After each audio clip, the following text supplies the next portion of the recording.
Did you know that Cardinal Hardware isn't just your ordinary hardware store? They're your one-stop destination for all your hardware needs. As the sole hardware store in town, they take pride in being locally owned and operated, serving the community with dedication and care. Cardinal Hardware is fully stocked with all the essentials you need, ensuring you can find everything you're looking for right in Eunice. Cardinal Hardware in Eunice, another proud sponsor of all Lee County sports and academics. Thomas Welding, precision, strength, reliability. Located at 3529 North Del Paso Hobbs, Thomas Welding is your trusted partner for top quality welding and industrial services. They specialize in carbon and stainless welding, operate an ASMER stamp code shop, and provide roustabout services, dirt work, equipment rental, sandblasting, and coating. Owned and operated by Justin Thomas, who says we take pride in serving our community and are a proud supporter of Lee County athletics and academics. For expert craftsmanship and dependable service, call Thomas Welding today.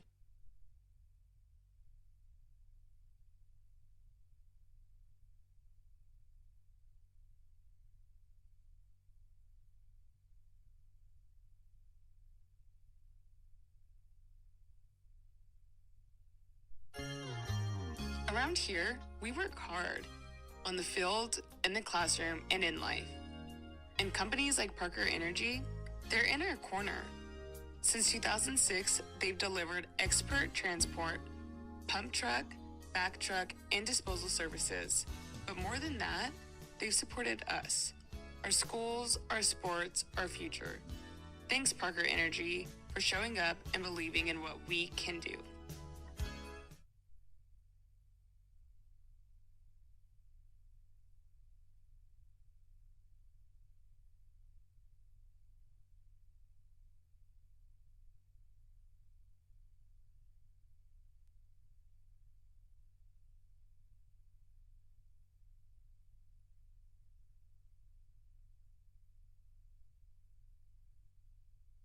Eunice Municipal Schools is proud to serve their students and community every single day. From kindergarten to high school, Eunice Schools has stood strong, delivering quality education, building resilience, and shaping tomorrow's leaders. This year, Eunice Schools is focused on more growth, more learning, and more Eunice pride because Eunice is on the move and the schools aren't slowing down. To the students, families, staff, and the entire Eunice community, thank you for being a part of something special. Let's make this year one to remember.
For over 25 years, Eunice Pump and Supply has been more than just a business. They've been a part of the heartbeat of Eunice.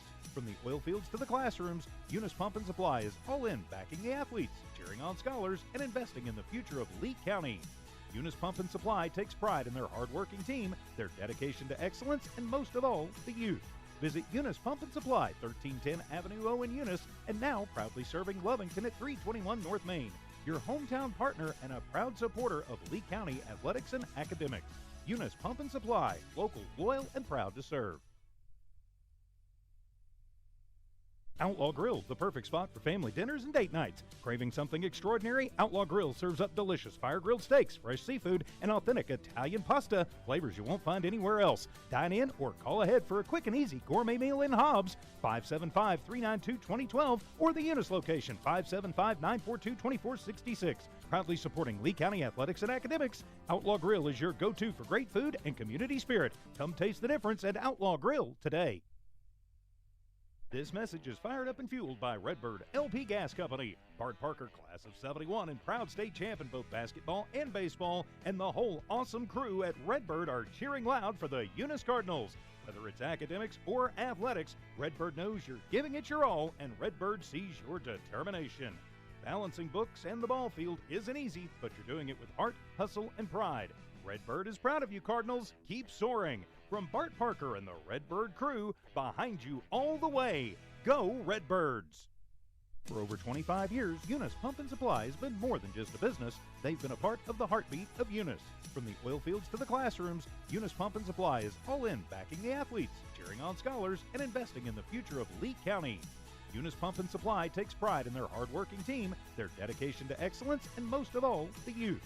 Visit Eunice Pump and Supply, 1310 Avenue O in Eunice, and now proudly serving Lovington at 321 North Main. Your hometown partner and a proud supporter of Lee County athletics and academics. Eunice Pump and Supply, local, loyal, and proud to serve. Redbird Garage is your hometown local mechanic shop specializing in minor and major repairs from oil changes, car washes, brake work, AC repair, and so much more. For more information, call 575-394-8828. Call 575-394-8828. Redbird Garage, 1800 North Main Street is your hometown mechanic shop, committed to always doing what's right for you and your vehicle. Redbird Garage is a proud supporter of Lee County athletics and academics. Eunice Wrecker and Rental offers professional and reliable 24-hour roadside services in Lee County. Light, medium duty towing and recovery, fuel deliveries, jump starts, lockouts, and tire changes. They also haul off unwanted vehicles to help clean up your property. We have 20-plus years of experience. We are fully licensed and insured. Call us at 575-394-HOOK. That's 575-394-4665. Eunice Wrecker and Rental is currently hiring Class A CDL and regular drivers for the wrecking yard. Eunice Wrecker, located at 44 North New Mexico Highway 248 in Eunice, New Mexico, mile marker 1. NMR Pipeline is a highly qualified, dedicated company, leading in performance with management and employees who've provided over 45 years of service in pipeline maintenance and construction within the oil and gas industry. NMR Pipeline, 300 South Main in Eunice, or call 394-0144 for more information. Again, 394-0144. NMR Pipeline is proud to be a supporter of all Lee County athletics and academics. Good morning, ladies and gentlemen, and welcome to No Mark Broadcasting's coverage of Eunice Lady Cardinal Sports, here live in Eunice in the Taj Mahal of New Mexico Gymnasiums, the brand new Joe Langston Arena. I'm Jimmy Jones, alongside my partner today. We've got the man we call the Thumb. Welcome, Charlie Fairbrush. Welcome, everybody. Ready for some championship basketball for our girls right now. Rosie's out there somewhere. His daughter Chloe was playing Hagerman, Dexter, somewhere over that way. So shout out to them and go take it to them. It's uncomfortable saying good morning, ladies and gentlemen, because we don't do that very often. Not very often. 11:59 is what we're showing. They got about 3 minutes on the clock. We kind of got a late start because the game before this went into overtime. Yeah. And so in that game, Mesa Vista won after Tucumcari had fought back from way down when I walked in, down 12 or more at one point. Got ahead. They tied it up, went ahead in overtime, had a chance. It looked like they were going to pull it off, and then the wheels fell off. They just didn't quite get it done. But Tucumcari falls to Mesa Vista. I believe that was the third place game. So now we're here in the championship game. Your Eunice Lady Cardinals will host another red and white team, a red and white team that is undefeated in the Logan Longhorns. 5-0 on the season. Yeah. This team can play. So the Lady Cardinals at 2-2 better lace them up and get ready. Because this team, I can tell you, is going to bring it. They knocked off Mesa Vista yesterday, a team that's definitely a top 2 or 3 team in the state in the small school division. And so, you know, when this team knocked them off, they're the real deal. Real deal. Yeah, they're coming here to play. Yeah. Over in the back gym, we've got Jow playing someone. Can't remember who, but they're playing over there. And I believe we've got Evie, who stepped out of her comfort zone. Actually, Ron's over there. Oh, Evie's, is he? Evie's backing them up at the station. Okay, I got you. Trying to get the internet rock and rolling over there. I don't know why, but on the list, I thought I saw her name, and I thought, oh, man, Evie's up there. She's coming out of the station to get out here and join the crowd. But anytime, Evie, come on. yeah, we're up and running. Loud and clear. All right, fantastic. You know, that's the good thing here about, you know, when we can leave all of our stuff where it's at and just turn it on and go, then we don't have to mess with our mics very much. It's nice to have them. Yep. I got to visit quite a bit there during the last game with Eunice's Darren Jones. Jones is here to referee the championship game on the boys' side here a little bit later between Mesa Vista and who is it? Logan. Logan. Yeah. Man, if you like basketball, that is a good one to come watch. You know, Mesa Vista is a team that's beat Hobbs, beat Espanola Valley, beat Bosque, and, of course, they put the smackdown on Eunice yesterday. And that Logan team, man, they got about 4 dudes that will dunk it in game. I've been really excited watching them. I walked in the other day and dude jumped up and dunked it on somebody. You're looking up at them when you walk by them. Here we go with our national anthem.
Ball. All right.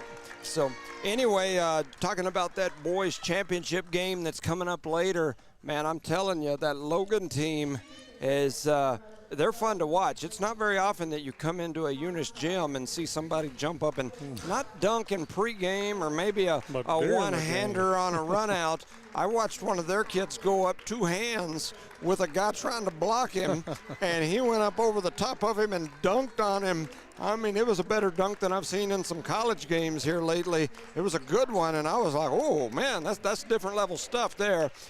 This Mesa Vista team on the boys' side, they're going to push the pace. They're going to turn it over. They play that Hobbs Eagle style. They're going to give some run-out layups. So you're going to see, I almost guarantee you, they get it done. But you're going to see some dunks because they're going to turn it over. Yep. And they're just going to bank on the fact that they're going to score more off their turnovers that they get from you than you are off theirs. Right. And so, anyway, stick around for that one. We'll have our boys' game next. They'll be playing in the 3rd place game. Yep. The McBees are not able to be here today as Coach Mason McBee's graduating with his master's degree up at Eastern New Mexico University. So shout out to him. Congratulations to them. I see Miss Thompson down here stepping in for Coach McBee on the ladies' side, on the assistant side. And then we'll see who's sitting on the side the other way. I guess maybe Jorge Cito, but we will see. So they're introducing both teams. We're getting ready to get her going here. Once again, this will be a true test for the Lady Cardinals. They're 2-2 on the season. They're facing the 5-0 Logan Longhorns. Yeah, it's going to be a game. So both teams have finished the intro. We got the music going.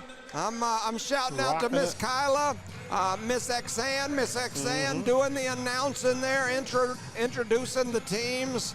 I like it. I like it. We just need one more announcer for the during the game.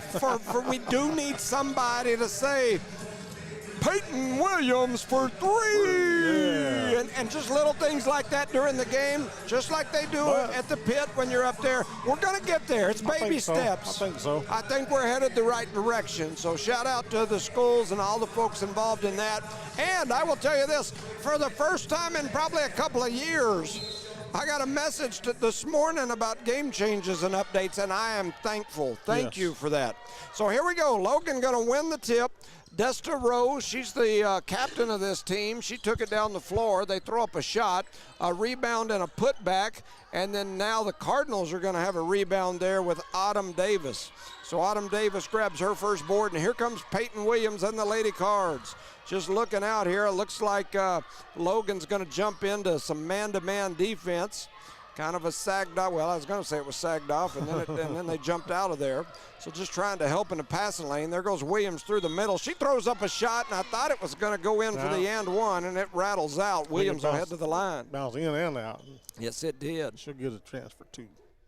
So Peyton Williams now goes to the line. 7:27 remaining here in the first quarter. Just getting this game underway. Williams had a heck of a game last night.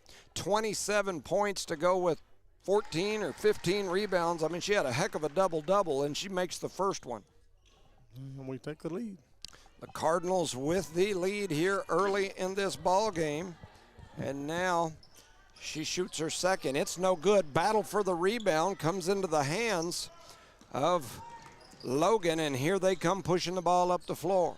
Working it back and forth. Rose into the hands down low of, that's Lackey. It'll take me a minute. I'm going to take me a minute to get the hang of everybody's names. There's a shot up from the corner. That's Hasty. Her shot is no good. Rebounded by Thompson. And so Thompson grabs her first board of the game, and then here we come back the other way with Peyton Williams. Williams gives it to Lizzie Gayton. Lizzie Gayton steps through, slings it cross court. Davis trying to get to it. She does save it from going over the half court line, and now she's going to put it on the floor. Pushes it up a little bit and then flips it over to Thompson.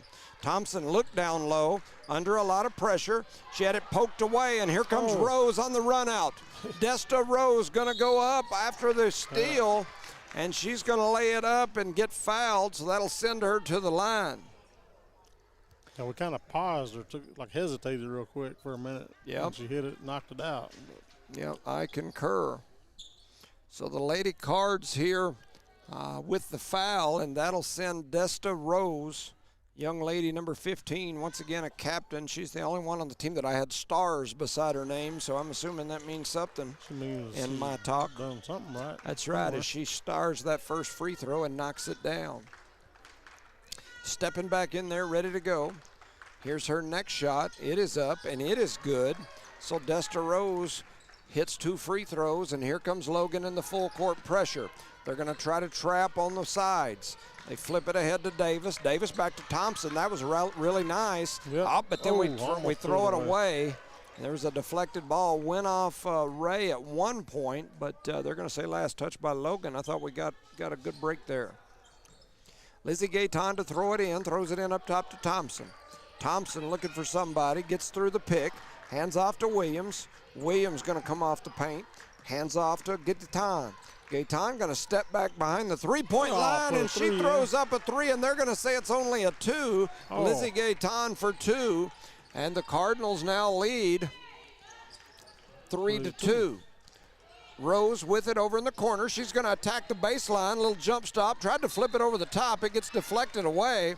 I thought Ray knocked it out, but they're going to say Eunice basketball, and here comes the full court pressure from Logan. They do throw it into Williams. Williams gives it back to Lizzie. Lizzie looking for somewhere to go with it. She's in trouble. They trap her. They tie her up, and that'll be a turnover. Should go The arrow is going to stay our way, so no turnover.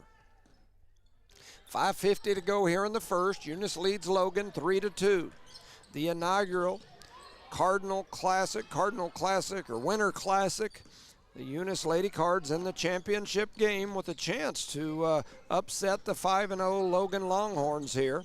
Pushing down the middle is Lizzie. She finally gets to it. She just slings it one hand back into the middle, and here comes Rose after the Eunice turnover. They're going to push it up the floor. The shot is up. It's no good. Battling for the rebound is Thompson. Thompson and Rose were tied up. They were playing tug-of-war with that ball. Arrow going to go to Logan this time. Logan looking to throw it in. Eunice in that 2-3 zone. They flip it into the corner. A shot is up, a little mid-range. It rattles around. It won't go. Davis didn't see it. Coming around, they throw it down the baseline. A shot is up. Ray going to grab the rebound. Zakiah Ray grabs her first board of the game, and here comes Peyton Williams and the Cardinals with a 3-2 lead. 5 minutes to go in the first. Thompson, they fake the handoff to her, and then a shot is up from Williams. It won't go, and then Thompson does a really good job chasing that rebound down, spins around, gives it to Gaetan. Gaetan fires it to Ray, and then Ray throws it to the red team, and they're from Logan, and here comes Rose, pushing it up the floor. And they do kick it over on that backside, trying to see the number on that young lady. That's number 14, Casey. Aspen Casey gets on the board with 2. The Lady Cards now trail 4-3. And Coach Gary Frazier wants to take a timeout, so they're going to talk about it a little bit. Cardinals lead or trail 4-3. You're listening to No Mark Broadcasting's coverage of Eunice Cardinal Sports.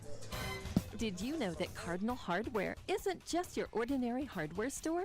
They're your one-stop destination for all your hardware needs. As the sole hardware store in town, they take pride in being locally owned and operated, serving the community with dedication and care. Cardinal Hardware is fully stocked with all the essentials you need, ensuring you can find everything you're looking for right in Eunice. Cardinal Hardware in Eunice, another proud sponsor of all Lee County sports and academics. All right, we squeezed her in. It's 4-3. That was a tight one. Eunice going to inbound it here. Logan in the full court man pressure. They're going to run and jump out of it, though, and try to trap over on the corners, and Eunice turns it over, the third turnover of the ball game, and there was a travel, and they'll return the favor as Logan's going to turn it over, their first turnover here in the first quarter. 4:34 to go in the first. Eunice got some subs as Davis is going to come out. Coming in is Riley. And we throw it into Williams. Williams faked the pitch, and then she fakes another handoff, and then she's going to take off up the middle. She's going to row through the middle, ducks her head, tries to split the defense, and they're going to call the foul as she was attacking the basket. Once again, young lady had a heck of a ball game last night. 27-28, I can't even remember. I was looking for my notes. Stay out of foul trouble. And about 14 rebounds to go with it. So she's going to throw it in right into the basket. Logan in that man defense. Thompson catches it, puts it on the floor, flips it to Gaetan. Gaetan takes it up toward the top of the key, and they're going to call Logan for the reach. The one thing about if they're going to call it tight like that, that should benefit the Lady Cardinals. Yes. That'll keep Logan from playing quite as aggressive as they like, because they are definitely the more aggressive as far as defensively. And there's another probably foul, and another one that should have been called. You called that one while ago, but not either one of those. And there she got hit again, and still no call. And they get it to Gaetan. Gaetan going to run through, throw one up high. Dillard with the rebound. Dillard trying to get it out of the corner. She gets it to Thompson. Thompson going to put it on the floor. She's going to go through Williams, flips it over to Gaetan. Gaetan looking for somewhere to go with it. Got everybody bunched up right there. Got to spread them out. They do get it to Williams. Williams hands it back out to Lillard. Lillard for 3. Her shot won't go, but Thompson with the rebound. Her putback won't go. And now here comes Logan.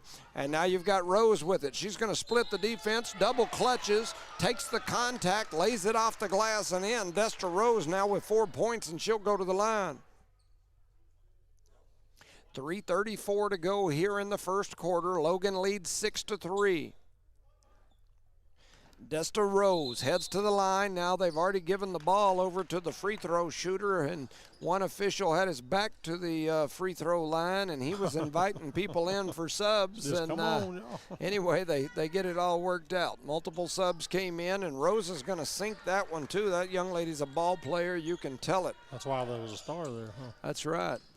Williams crosses up, heads through the middle, floats it to Thompson, back over to Riley. Riley going to go to the basket, flips one up. It does everything but go in. Thompson with the rebound and the putback. And her putback wouldn't go, and so now it's 3-7. Cardinals trail here. 3:10 remaining in the first. Cardinals got to quit letting Logan pull ahead because this is where you get in trouble. Rose now with it on the left corner. She's going to spin, tries to attack the baseline, flips it back into the middle. A nice pass, and Peyton Williams comes away with her first rebound of the game, and here come the Lady Cardinals back the other way. They're going to slow it up. Let Logan get set with the defense, and here we go. Thompson, guarded up top, gets it to Gaetan. Gaetan had it knocked away. It's going to be another turnover for the Lady Cards, their fourth of the first quarter. Here comes Rose down the middle. She's going to step through, and they're going to call her for the travel. And I didn't think it was a travel, no. But neither did the Logan coach, as he's over there looking at his coaching staff. And he was asking his coaching staff there if that was a travel, and one of them was shaking her head no, and the other one was shaking his head yes. So probably better look at your coaching staff than the referee when you say it. 2:30 to go in the first, 7-3. They overthrow, and that's the fifth turnover, and here comes Logan running down the middle again. And Peyton Williams just absolutely ejected that shot, or rejected, maybe an eject and a reject at the same time. Some kind of ejection. She threw that one over there toward Carlsbad. I think it plugged up the caverns. Peyton Williams with the block. And so now here we go. Logan back with it. How are you, sir? Mr. Hatch, the main man of the Eunice Public Schools, in the house. And here comes Logan back the other way. They flip it out. Here comes Riley Dillard on the run out. She gets the board. Now she's pushing it. Dillard going to slow it up, kicks it cross court to Williams. Williams thought about the three, spins into the middle, back down toward the baseline. Little spin move, lays it off the glass, won't go. And here comes Rose and the Lady Longhorns laying that one in is 1-4. Casey, as she now has 4 points for Logan, as they increase their lead 9-3. Riley Dillard, well, no, Davis isn't going to give it to her. She'd rather throw it over here to the other side of the floor. Thompson with it. She's going to attack the baseline, kind of does a little push-off move, throws up a shot, won't go, battle for the board. Coming away with it is going to end up being Logan after all that. Nice little give and go there, too. And stepping up to shoot the three is Terry. And they're going to say she was on the line. Terry, as that makes it 11-3, and the Lady Cardinals are in trouble here early. You can't let Logan get ahead too far, and there's a shot. It's no good, and Logan going to quickly come back the other way. They get a bucket here. We probably better time out it. Man, behind the back, between the legs, a little seated crossover. That's pretty. And there's a shot that's up and in by Aspen Casey. She's now has 6 points here in this ball game, and it's 13-3. The Lady Cardinals getting taken to the woodshed. Williams going to head down the left side, throws one up. It won't go. Rebounded by Casey, and here comes Rose. Rose going to cross over, attack, a beautiful, she's dropping dimes. She just dropped a dime right there, and now we take the timeout. Trying to see who that is. I think that's 24. It is. That's Kaylee Pope, who just absolutely made us look like fools. Like we didn't know what we were doing, huh? Yeah, man, I tell you, this Logan team looks impressive. Watching them right now, I mean, they do some good things, ball movement, passing, rebound. I mean, they look like a ball club, that's for sure, which is why they're in the championship game, and they definitely had the tough side of the bracket. So run down these sponsors right quick. Eunice Pump and Supply, Eunice Public Schools, Redbird Gas, Parker Energy, NMR Pipeline LLC, Outlaw Grill, Guns Up Services, Thomas Welding, Eunice Wrecker, Redbird Garage, Cardinal Hardware, Debbie's Country Kitchen, City of Eunice, Badger Hydrovac, and Eunice Health Clinic. Our sponsors for tonight, well, today's game, not tonight. Still daylight outside. Man, that's crazy. I just saw where Abraham Quintanilla, father of music icon Selena, passed away this morning. So, man, that'll make you feel a little different when you hear some itty bitty bamba or whatever, you know. I mean, you just, man, definitely not a good deal there. Especially the timing, you know, you just had that big documentary and stuff coming out, a lot of different stuff going on. But anyway, 15-3, Eunice trails Logan as Logan is taking it to us. Williams heads over to the left side, fakes the handoff. She's going to spin, goes up strong, throws up a shot. It won't go. Battle for the rebound. It's going to be a jump ball as Thompson and Hasty were down there tied up with it, playing tug of war. And it'll be Eunice's ball as the arrow is pointed their way. We just need to get some shots start falling here. Definitely. Got to get some better looks at the basket. You know, the problem with our, and there's a turnover for the Lady Cardinals. The problem with our inbounds play, we're running that little stack inbounds play, which is great against just a zone, which is what the majority of teams that we play against. But with that man defense, you got to get some movement, some screens. You got to get something, and there's just not enough movement in it, so we're struggling to get the ball in. 15-3 is your score as the first quarter comes to an end. Your Lady Cardinals trail Logan. You're listening to No Mark Broadcasting's coverage of Eunice Cardinal Sports. Thomas Welding, precision, strength, reliability. Located at 3529 North Del Paso Hobbs, Thomas Welding is your trusted partner for top quality welding and industrial services. They specialize in carbon and stainless welding, operate an ASME R stamp code shop, and provide roustabout services, dirt work, equipment rentals, sandblasting, and coating. Owned and operated by Justin Thomas, who says we take pride in serving our community and are a proud supporter of Lee County athletics and academics. For expert craftsmanship and dependable service, call Thomas Welding today.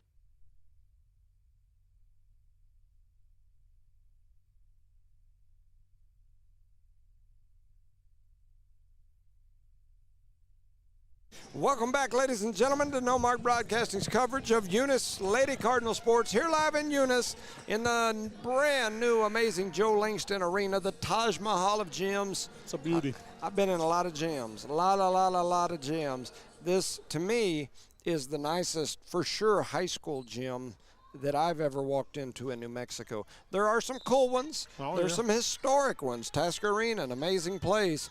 But this right here is the most up-to-date, cool, I mean, just amazing place. And there's a shot from the corner as Desta Rose now has 8 points. That young lady is a baller. And here comes Thompson back the other way. She picks up her dribble. Oh man, I thought Rose was going to take it away from her. And then we end up getting fouled over on the side as Williams chased that ball down as Thompson threw it over toward the opposite side. You know, got a few more people on that side of the floor today. Yeah. I had a longtime Eunice resident send me some messages last night saying, hey, I've been listening to the broadcast. I've been reading your post, you know, about trying to get some environment. And he said, the place, he said, that's the first time I've ever been in there. It's absolutely amazing. He said, but I agree with everything you're saying. He said, I'm looking around up there, and he said, the majority of the fans and people that were there were from out of town. It wasn't Eunice people that was in there. It was what did put butts in the seats was from these other towns. We've got to get our community to get up there and look at that place and see it and get involved. So it's going to be. The seats are comfortable. Oh, all of them. Yeah, and they're all good views of the floor. So Williams with it out on the left wing. They had some trouble with it, but now she's going to pull it out, trying to get them reset. Working them. Directing traffic, telling everybody where she wants them. Here comes Williams. She's going to fake the handoff, goes behind her back, crosses back over, and now she's closely guarded again, and now she breaks that.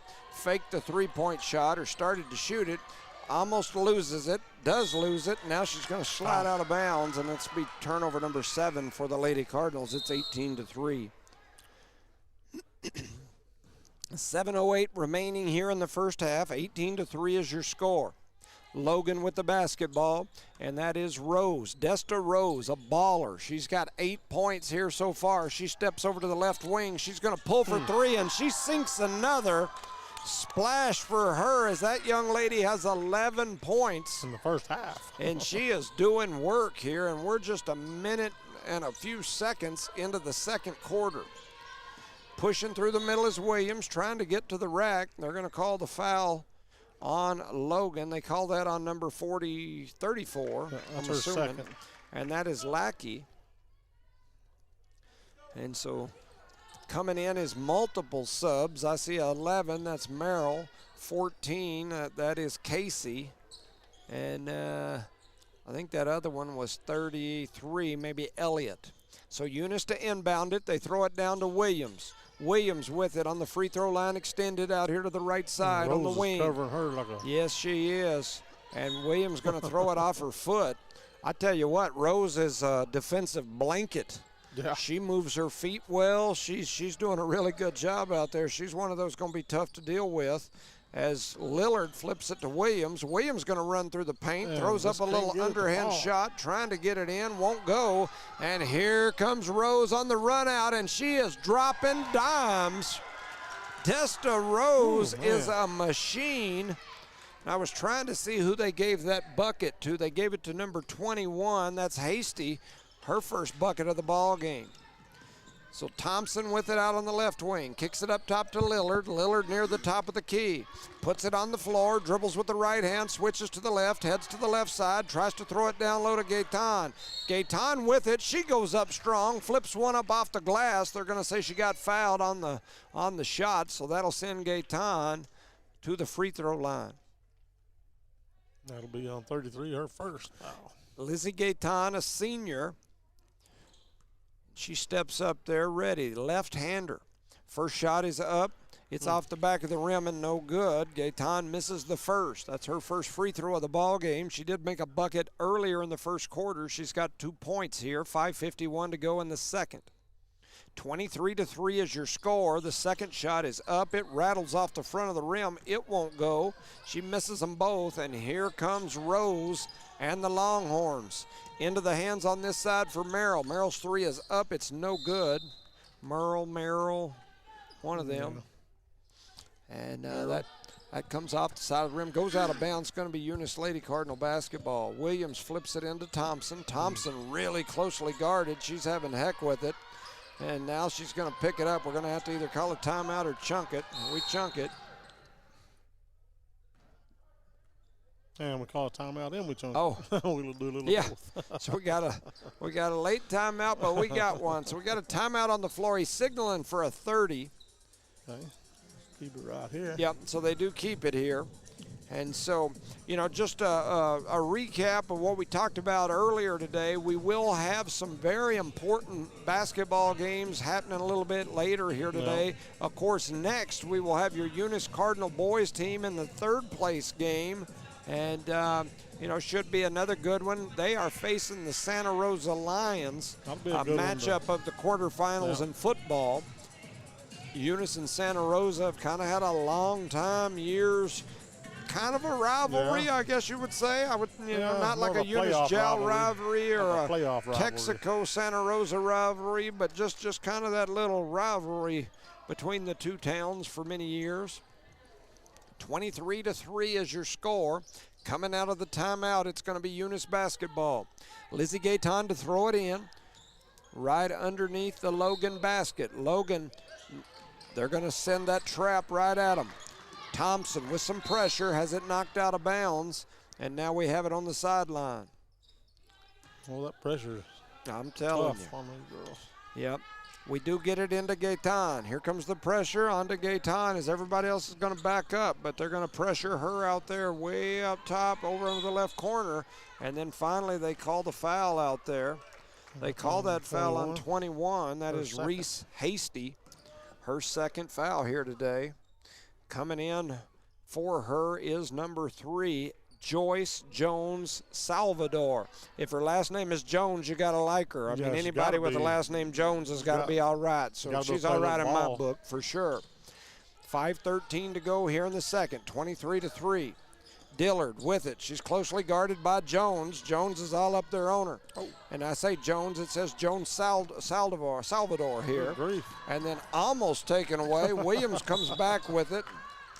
And then finally there's a call. A lot of contact out there. The thing about it is, though, when you play the kind of defense that like Logan plays, if you go watch a Hobbs game, a lot of contact. If you're from the other team, you don't like the contact that they're putting on you because it is very physical. And so a lot of people aren't used to that. They don't like it, and it gives them problems, just like it's given us problems here today. Williams misses the first. I remember when I got here from Hobbs after being in Hobbs for years when I'd been up there coaching, and one of the things that Hobbs taught was a lot of contact. Use your body basically to body people up, contact them. And when I would start showing kids that here, some of these other coaches that have been here for a while would look at me like, that's a foul. And I'm like, well, you disguise it by keeping your hands up. Right. And nudge them a little anyway, I know some of these Eunice folks that had been around a while looked at me like, you're teaching them to cheat. And it's no different than tactic. In football, the offensive line, they always teach, you know, if you keep your elbows in and your hands inside the shoulder pads, you can do whatever you need to do in there. But if you get them out wide, they're going to call you for holding. As long as you hold in here, you can usually get away with it. Well, defense is kind of the same way. It's not whether you man, did it, there was some big-time contact there. Oh, and they're going to call it travel. I think she might have took a couple of steps before she dribbled it. Yeah. That saved us on another 2 points probably. 23-3 here in quarter number 2. We're only halfway through this second quarter. The first quarter went really quickly. This one not going quite as quick. Thompson with it. She's closely guarded out there by Terry. Terry putting the pressure on her. Thompson beat her down the floor, trying to get it over to Williams, and now they get it to Dillard. Dillard going to reverse pivot, goes toward the rack, trying to figure out somewhere to go with it. Gaetan going to pull. She sinks that one. Gaetan now has 4 points here in the ball game. Yeah, Rose is pretty much blanketing. Williams. Yeah, she's fast, athletic, and pretty strong. Yeah. And so she's able to stay in front of Williams and give Williams fits. And there's a turnover on Logan as the ball will go back to Eunice. Gaetan to throw it in. She does get it into Thompson. Thompson throws it away, and here comes Logan, and that's Rose. She's going to do the little Mikan drill on the backside, rattles it off the rim. It won't go. It's knocked out, and they're going to say last touch by Eunice. And they're going to run C, whatever that is. Got a player in each wing or in the corner, going to step one back. Thompson going to step in, and she says, I see where you're trying to throw this, and I'm going to steal it. Steal it, maybe. If they run C again, then Thompson will probably say, I see it this time too. I'm going to go right there. Multiple subs. Ray's going to come off. Thompson's going to come off. Coming in is Castro and Davis, I believe. They throw it in over the corner, then bounce it back up top to Rose. A little set play for the three-point shot in the corner. It's up. It's no good. That was Terry that took that three. It rattled off the rim. Comes all the way off on this side, goes out of bounds. It's going to be Eunice basketball, and here comes the full court pressure again. Gaetan with it. Had it slapped away for just a second. They're going to call the foul there. And that's 5 fouls, so I think that'll be shooting, right? Shooting, yep. That's 2 on number 33. Yep. They got 2 or 3 girls already got 2 fouls. Halfway through the second quarter, Eunice is now in the bonus. Logan's been called for 5 fouls, Eunice 0 in this quarter. If you're a Logan fan, you look at that and go, what the heck? A little lopsided. I mean, it's just how it is. That's what we all do. But that's their style. They definitely play a much more aggressive, full court pressure type of style, and with that often comes fouls. Yeah. But if we could hit a free throw, it'd be okay. You know, if it was a close game, it might be something you go, you probably should not foul as much, but they're winning 23-5, so they can foul all they want. Gaetan misses the first. The second one is up. It is no good. And the battle for the board going to go out of bounds. They're going to say last touch by the Lady Cardinals. And so Logan to throw it in. Rose sprints across the timeline and slows it down. Then flips it over to this side. That's Jones. Her shot is up. It's no good. Rebound put back, no good.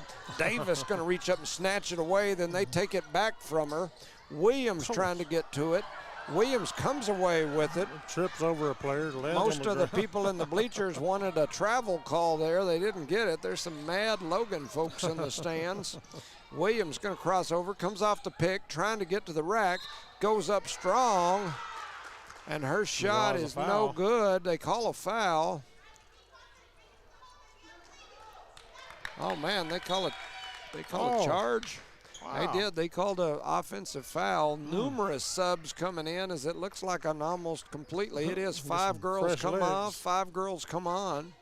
On the floor, Taylor Smutko. I'm probably butchering that name, but that's the one that I haven't said yet today. So also Aubrey Reed Looking around, of course, Merrill's out there with them. And then they're going to call a turnover on Logan, and the ball will go back to Eunice. Thompson heads to the scorer's table for the Lady Cards. She's going to come in. Castro's going to step off. Castro had just got out there. And she heads over to sit down. And Gaetan going to give it right back to Williams. 2:35 here on the clock here in the first half. Williams heads to the left side. They're going to double her. She kicks it back to Thompson. Thompson puts it on the floor, crosses over, heads back to the left corner. Williams down there trying to battle for some post position. Shot is partially blocked, and here comes Logan back the other way. Logan with the ball out on the right wing, skips it to the left side. Pushing through the middle is Reed. Now into the hands of Merrill. She's going to put it on the floor, pulls up for the mid-range. Her shot won't go. And Dillard stuck it in the belly, and they're going to tie it up. Yeah. You know, when I was coaching, one of the things I used to always push with girls is not to put the ball on your belly. Twist and shout. If you grab it, put it in your belly, you most of the time you're going to get tied up. You can't pass from there. You can't dribble from there. You can't shoot from there. You got to keep it off your belly. Grab it. Yep. Yeah, you don't want to hug it like you're running the dive in football. Thompson running down the paint, flips it back out. Williams had it. Pump fakes, steps back, throws up a three. It won't go. Soars out of bounds, and the Lady Cardinals will give it back to Logan. And here comes Logan already as they waste no time throwing it in. He was trailing 23-5, minute and 40 left in the first half. Reed into the hands of a shooter out on the left wing. Her shot is up. That's Merrill. It's no good. It's rebounded by Autumn Davis. Now coming back the other way as Williams does a spin. She definitely traveled, and the Logan faithful are losing it. In fact, I think even the Eunice faithful are like, oh, that was a travel. They didn't call anything. They try to be quiet, but they did see it. Oh, man. Yeah. Tough. These girls are tough. So Riley's going to step off. Coming in is going to be 11, Nisa Hernandez. Hernandez gets her first PT of this ball game, and they kick it to her on the backside. She has it. She gets it back to Thompson. Thompson reverse pivots, lobs it down into the middle. It's taken away by number 5, Reed. Here comes Reed on the run out. She's going to stop. She shuffled her feet as she stopped. And so that'll turn it over on Logan, and the ball will go back to Eunice. Eunice with 12 turnovers here in this first half so far. There's just over a minute to go. They float it into Hernandez. Hernandez gives it back to Williams. Williams crosses over, loses it for a minute, and they knock it away. Then she picks it up, and here she comes the other direction. She's going to pull, shoots the mid-range. Her shot slides to the right like the cha-cha slide, and it don't go in. 54 seconds to go in the first half. The Eunice shot was no good, and here comes Logan. That's Merrill. She's going to give it up top to, I'm going to call her Taylor because I don't think I can pull the last name off without it sounding bad. So a rebound and a putback there by Reed, and she now has 2 points. That's her first bucket of the ball game. Thompson going to run right down the sideline. Thought about crossing it over, tries to flip it in. It gets knocked away. Another turnover. That's turnover number 13 of this first half. Merrill with it. Back up top. Into the hands of Reed. She's going to pull for three. Her three is going to soar out of bounds, and it'll be a turnover. And so Eunice now with the basketball. I say it's a turn. That's not a turnover. It's an air ball. Right. So no turnover. Oh, Hernandez is going to run down the sideline. She gets a little body check. That was like a little hockey, body check. I'm waiting for him to throw the gloves off and get it on. Yep. When I played, you used to see that. Nowadays, when you do see that, everybody throws such a fit that it's horrible, and the people should go to the penitentiary and whatnot. You know, back in the 70s, 80s, 90s, I didn't play in the 70s. Just for note, I didn't play in the 80s either. But anyway, in those games back in those days, you used to see that. You used to see a lot more physicality, a lot more. Altercations. Yeah, you might go out behind the little store over here or something. Yes, for sure. Not that I ever did. Hernandez missed the first. She's going to step up for the second. That one rattles in and out, won't go. Battle for the boards, ends up in the hands of Logan, and they're going to lose it out of bounds with 9 seconds here remaining. Let's get us a 2 or 3 points to finish up this half, girls. We need some. Here comes the little stack play. There's just no movement in it. They do lob it in and get it to Williams, who turns, fires one up, and it goes in. Peyton Williams for 2. She's now got 3 points in the ball game. The buzzer is going to sound, and at the end of the first half, Logan 25, Eunice 7. We'll take a break. We'll come back here in just a bit. You're listening to No Mark Broadcasting's coverage of Eunice Lady Cardinal sports. Around here, we work hard on the field, in the classroom, and in life. And companies like Parker Energy, they're in our corner. Since 2006, they've delivered expert transport, pump truck, back truck, and disposal services. But more than that, they've supported us, our schools, our sports, our future. Thanks, Parker Energy, for showing up and believing in what we can do.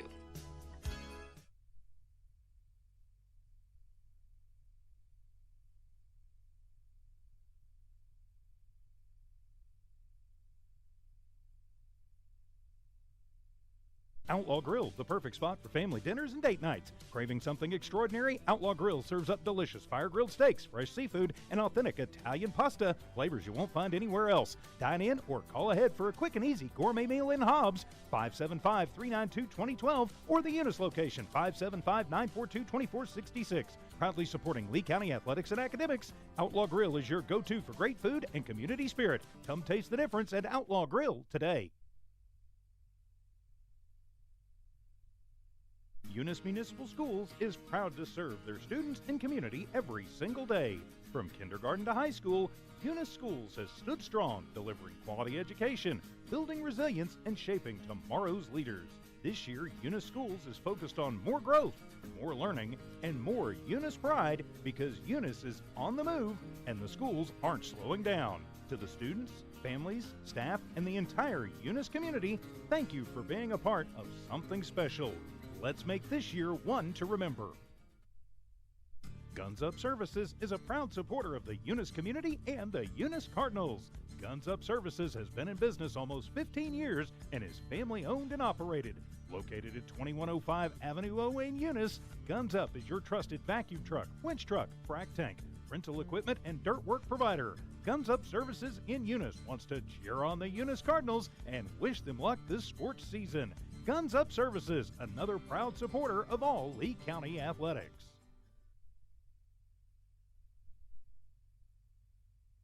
Eunice Wrecker and Rental offers professional and reliable 24-hour roadside services in Lee County, like medium-duty towing and recovery, fuel deliveries, jump starts, lockouts, and tire changes. They also haul off unwanted vehicles to help clean up your property. We have 20-plus years of experience. We are fully licensed and insured. Call us at 575-394-HOOK. That's 575-394-4665. Eunice Wrecker and Rental is currently hiring Class A CDL and regular drivers for the wrecking yard. Eunice Wrecker, located at 44 North New Mexico Highway 248 in Eunice, New Mexico, mile marker 1. NMR Pipeline is a highly qualified, dedicated company, leading in performance with management and employees who've provided over 45 years of service in pipeline maintenance and construction within the oil and gas industry. NMR Pipeline, 300 South Main in Eunice, or call 394-0144 for more information. Again, 394-0144. NMR Pipeline is proud to be a supporter of all Lee County athletics and academics.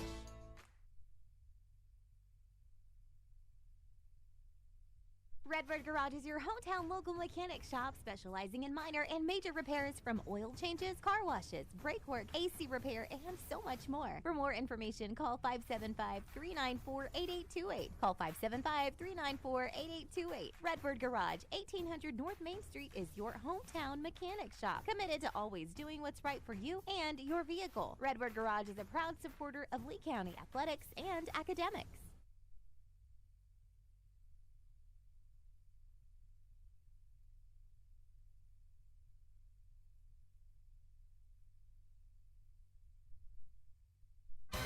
Did you know that Cardinal Hardware isn't just your ordinary hardware store? They're your one-stop destination for all your hardware needs. As the sole hardware store in town, they take pride in being locally owned and operated, serving the community with dedication and care. Cardinal Hardware is fully stocked with all the essentials you need, ensuring you can find everything you're looking for right in Eunice. Cardinal Hardware in Eunice, another proud sponsor of all Lee County sports and academics.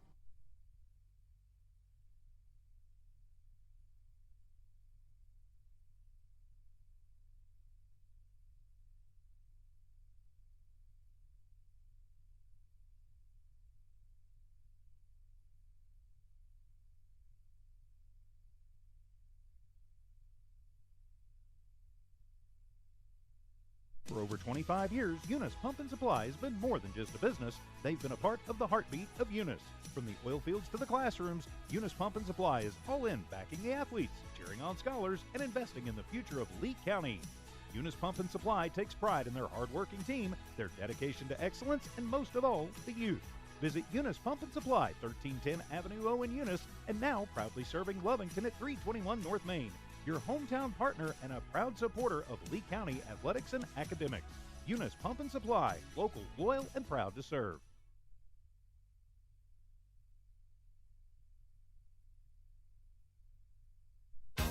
Thomas Welding, precision, strength, reliability. Located at 3529 North Del Paso Hobbs, Thomas Welding is your trusted partner for top quality welding and industrial services. They specialize in carbon and stainless welding, operate an ASME R stamp code shop, and provide roustabout services, dirt work, equipment rental, sandblasting, and coating. Owned and operated by Justin Thomas, who says we take pride in serving our community and are a proud supporter of Lee County athletics and academics. For expert craftsmanship and dependable service, call Thomas Welding today. Around here, we work hard on the field, in the classroom, and in life. And companies like Parker Energy, they're in our corner. Since 2006, they've delivered expert transport, pump truck, back truck, and disposal services. But more than that, they've supported us, our schools, our sports, our future. Thanks, Parker Energy, for showing up and believing in what we can do. Eunice Municipal Schools is proud to serve their students and community every single day. From kindergarten to high school, Eunice Schools has stood strong, delivering quality education, building resilience, and shaping tomorrow's leaders. This year, Eunice Schools is focused on more growth, more learning, and more Eunice pride because Eunice is on the move and the schools aren't slowing down. To the students, families, staff, and the entire Eunice community, thank you for being a part of something special. Let's make this year one to remember. Guns Up Services is a proud supporter of the Eunice community and the Eunice Cardinals. Guns Up Services has been in business almost 15 years and is family owned and operated. Located at 2105 Avenue O in Eunice, Guns Up is your trusted vacuum truck, winch truck, frac tank, rental equipment, and dirt work provider. Guns Up Services in Eunice wants to cheer on the Eunice Cardinals and wish them luck this sports season. Guns Up Services, another proud supporter of all Lee County athletics.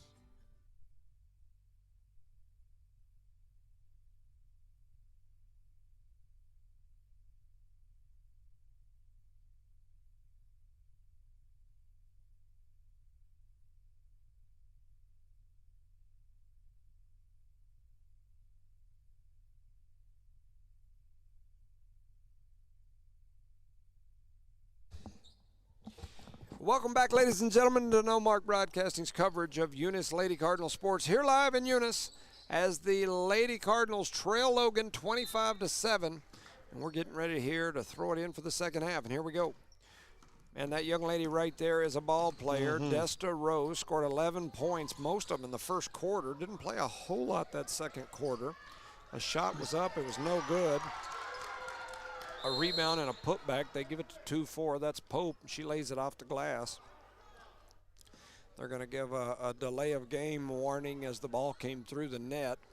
And the young lady from Logan touched it. Yep. So you can't even touch the ball, huh? I mean, that's a delay yeah, of when game. it comes through the net, it is.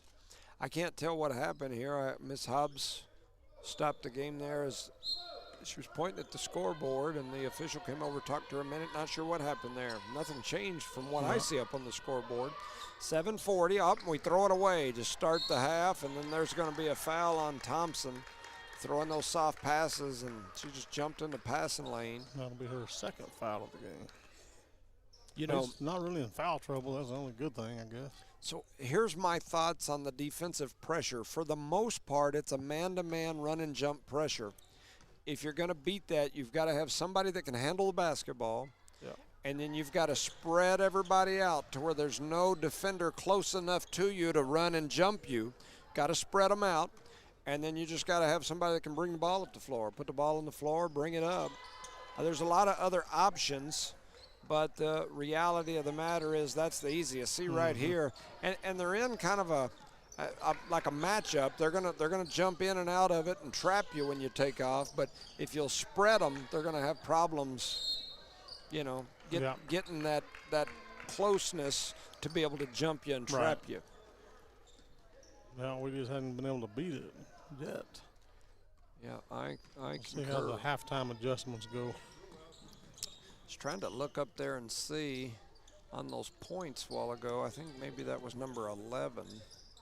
That scored that last bucket. I think so, because she's got 4 now. Yeah, and I didn't have her at 4, so I'll give her those. And so Logan going to miss those, and here we come back the other way after the Williams board. And then they're going to call a foul down low on 34. That's Lackey. Is that 3 on her? That'll be 3 on her, yep. So Lackey picks up her third, and the Lady Cards will have it on the baseline. It's Peyton Williams to throw it in. Williams looking for somebody to get it to. Floats it up top to Gaetan. Gaetan grabs it, reverse pivots, puts it on the floor with the left hand. Dribbles over here, over the top of the key, hands off to Williams. Williams with a step back. Her shot's up, it won't go. Rebounded by Thompson. Thompson flips it over into the hands of Gaetan, and then they try to go back to her. The ball gets knocked out of bounds. Thompson now with 5 rebounds on the game.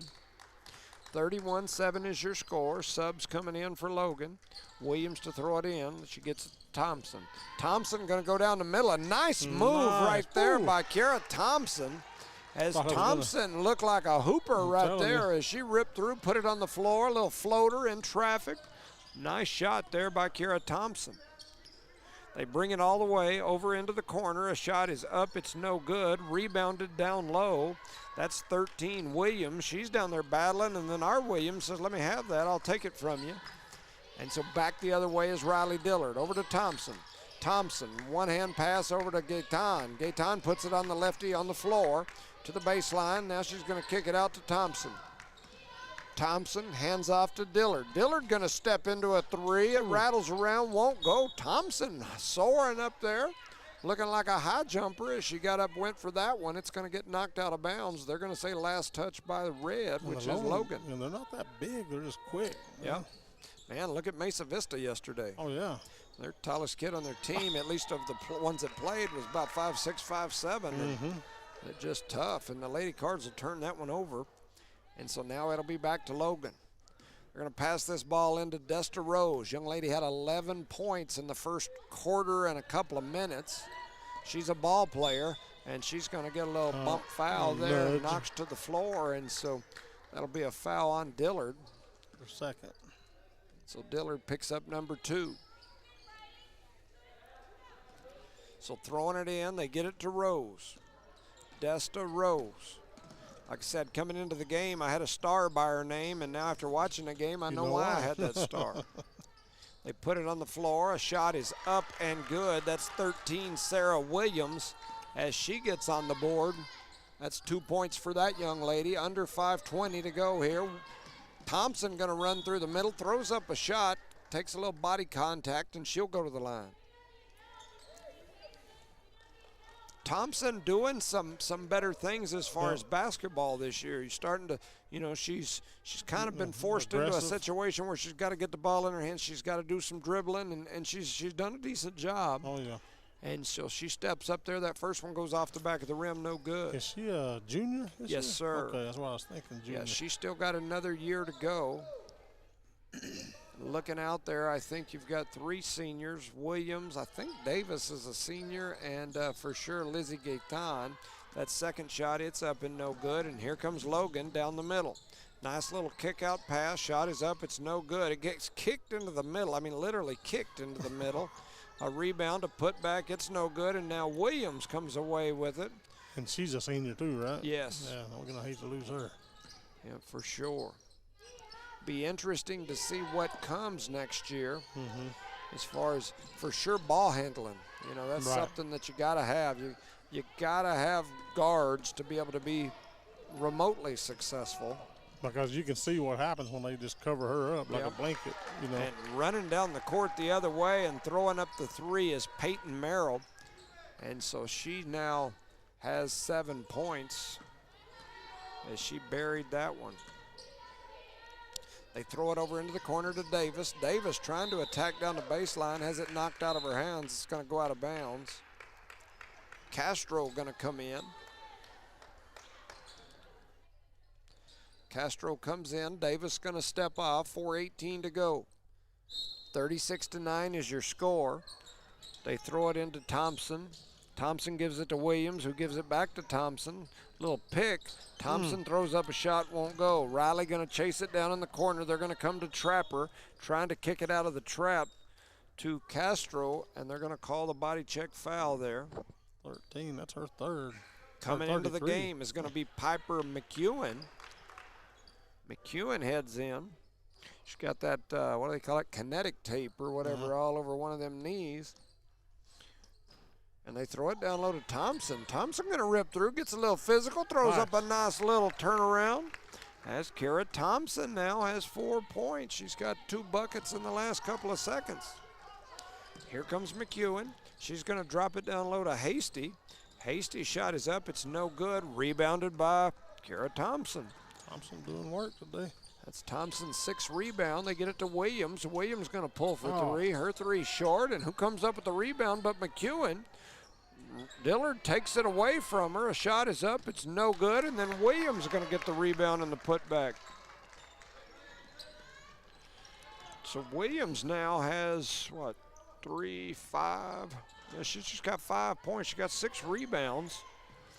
And so then coming back this way, I didn't see who got that board. Was it Thompson? Thompson with the rebound. So she's got 8 rebounds. Up over the top, and then some contact down there. No call. Body's on the floor. A lot of contact. Yeah. You know, it's amazing as you look at just looking out there at all the teams that have played. You see a lot of young ladies with knee braces, tape, whatever on those knees, man. Yeah. It's amazing. You know, I've looked into it a little bit, and it is amazing how many knee injuries you have in women's, specifically basketball, compared to men's. The amount of knee injuries for women versus men it's just a crazy amount higher. I wonder why. For women in basketball. They say something about the angle of the hips and the pressure on the knee just is harder on the knee for women. And Williams just takes it away. Yeah, she did. And then they push it up the floor. Lizzie had Dillard on the run out, didn't see her. She caught it, put it on the floor, didn't realize Dillard was running up ahead of everybody. And the ball gets knocked out of bounds, last touch by Logan. Here comes Dillard running through the middle. She throws up a shot. It's not going to go, but they'll send Dillard to the line on the foul. Yeah, you know, in my household, I mean, you got Chloe with 2 ACL surgeries. Right. And that's 4 on 33 there. And that is Kitley Elliott, and she's got 4 fouls. Midway through, or a little over midway through the third, that first shot is up. It's no good by Dillard. I don't even want to know what our percentage of free throw shooting is today. I'm sure it's not good. I was trying to look here. 1, 2, 3, 4, 5, 6, 7, 8, 9, 10, 11, 12 maybe. I think we're 0 for 12. No, I think we're 1 for 12, and then we missed that one. So I think we're 1 for 13 from the free throw line is kind of some unofficial numbers that I've got. And battle for the board ends up with a jump ball down low. Well, Chloe had two of those new. I mean, she had one and got just about ready to go back, Yeah. and had another one. Yeah, it immediately. just got back from the first one. Wow. Poor girl. Yeah, definitely. 2:20 to go here. Eunice with the basketball under a lot of pressure. No. That's not backcourt. She You wasn't got to all the way have across. possession. That is not backcourt. It's not like it's going to matter. The score is 36-13, Yeah, but you but I got to mean- establish. You can't touch it in the front court and establish possession. Right. So anyway, not a good call. Not going to hurt anything. We're getting our tails kicked anyway, 36-13, but definitely the wrong call. So they throw it up top into the hands of Rose. Rose with it. A shot is up. It's good, and that is Kitley Elliott as she buries that mid-range, gets her first bucket of the ball game. 2 minutes to go here in the third. And coming back quickly was Hernandez, and she gets a little body bump as she goes out, and so she'll go to the line. And that's 22 is her first foul. 38-13 is your score. Under 2 minutes to go. Hernandez heads to the line. See if she can help our free throw percentage a little bit, and she don't. All right, I know what we got to do this week. We got to shoot some free Bunch throws. of them. Yeah. Jimmy, you'd have them up there till 9 o'clock at night. Man, I show us at, I think, 1 for 13. Oh, and she makes that one. All right. So now we're 2 for 14 from the free throw line in this ball game. And so 1:55 to go in the third. 14-38 is your score. Here she comes, Rose. She's going to hand it off. Jones going to throw up a runner through the middle. Doesn't go. Thompson with the board. That is board number 9 for Kiera Thompson. Thompson had it snatched away for a minute by Rose, and it's going to go out of bounds. Last touch by Rose. She's all over the floor. She is. Ooh. Rose is a player. There ain't no doubt. Williams lobs it down low to Gaetan. Gaetan going to put it on the floor. A little turnaround runner. It goes off the glass. It's no good. Rebounded by Elliott. Elliott with the basketball.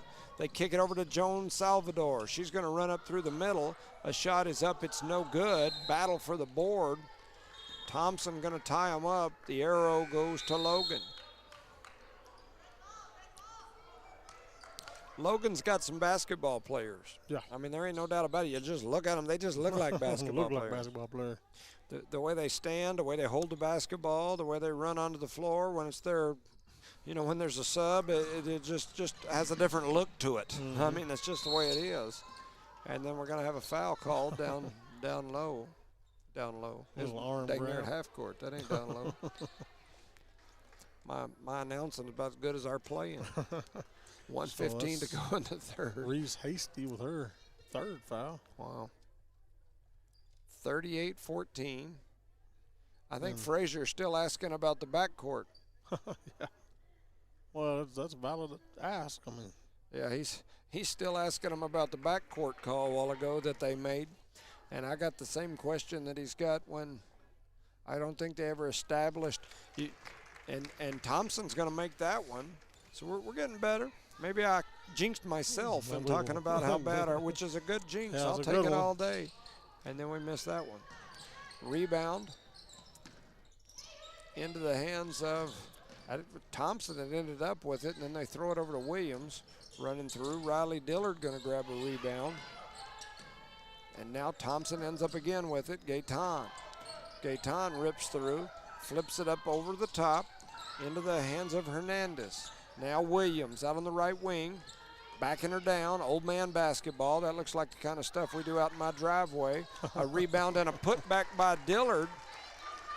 And she gets a bucket right there on the rebound and the putback. 35 seconds to go in the third. 38-17 is your score. Handoff over on the left wing. Pushing up top is Joan Saldivar. And now a nice little rip-through move by Reese Hasty. Her shot is up. It's no good. Rebounded by Lizzie Gaetan. And here comes Eunice. 19 seconds to go here in the third. 15 seconds. Williams with it. Back to Williams. Williams on the left wing. Thought about an NBA range three. She's going to run through the middle. A little duck up under. Throws a shot up. It won't go, but she's going to get fouled and go to the line. all right, just settle down and get your free throws, girl. That's right. That's right. Got to make some of these. We'd be close to tied up if we'd made all of our free throws. Man, yeah, yeah, for sure. Yeah, we make some free throws in this ball game, and it's definitely much closer. And we make that one. So Peyton Williams now with 6 points.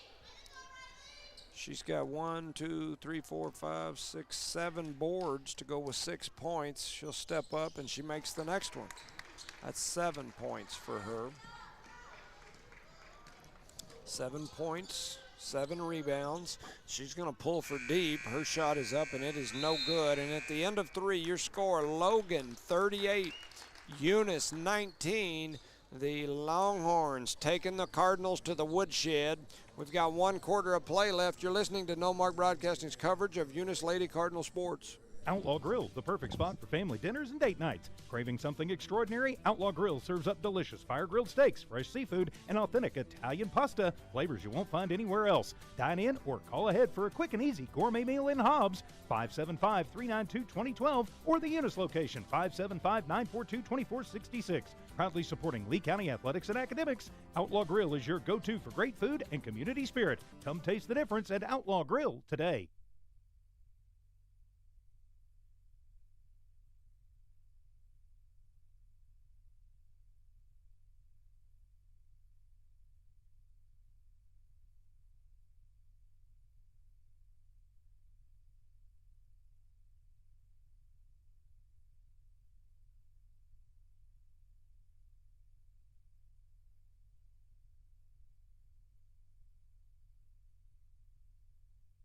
Yes. Welcome back, ladies and gentlemen, to No Mark Broadcasting's coverage of Eunice Lady Cardinal sports here live in Eunice at Joe Langston Arena, the new Joe Langston Arena. First season of basketball being played in here. It's not completely finished yet. They've still got like that whole wall over there still gray with no padding or anything. Still got some things to do, but it is an amazing facility. Yes. So the Cardinals trying to maybe show some life and claw back into this thing. Lizzie Gaetan attacking off the dribble. She's going to get fouled. We were counting during the break there. If Eunice had made their free throws this game, it would be 38-34 at this point with a chance to drag within 2. But if a frog had wings, he wouldn't bump his butt when he jumped. So, you know, it is what it is. And Lizzie Gaetan makes that one. And they were listening to us. I'm telling you. Speaking of frogs, I might have one in my throat. The Lady Cardinals have struggled from the line. And Gaetan steps back up there, and that one goes off the rim and no good. So that's 16 free throws on the game that we've missed. We trail by 18. Over onto the left wing, that's Rose. Ooh. She's going to take a deep 3. It won't go. Battle for the board. Goodness. It's going to get deflected. Going to be last touch by Eunice. And Hernandez was headed toward the wrong end. She forgot they were playing on this side. There's a shot that's up. That's Rose. Her shot won't go. Rebounded. And it's going to be a jump ball on the rebound, so the ball will go back over to Logan again.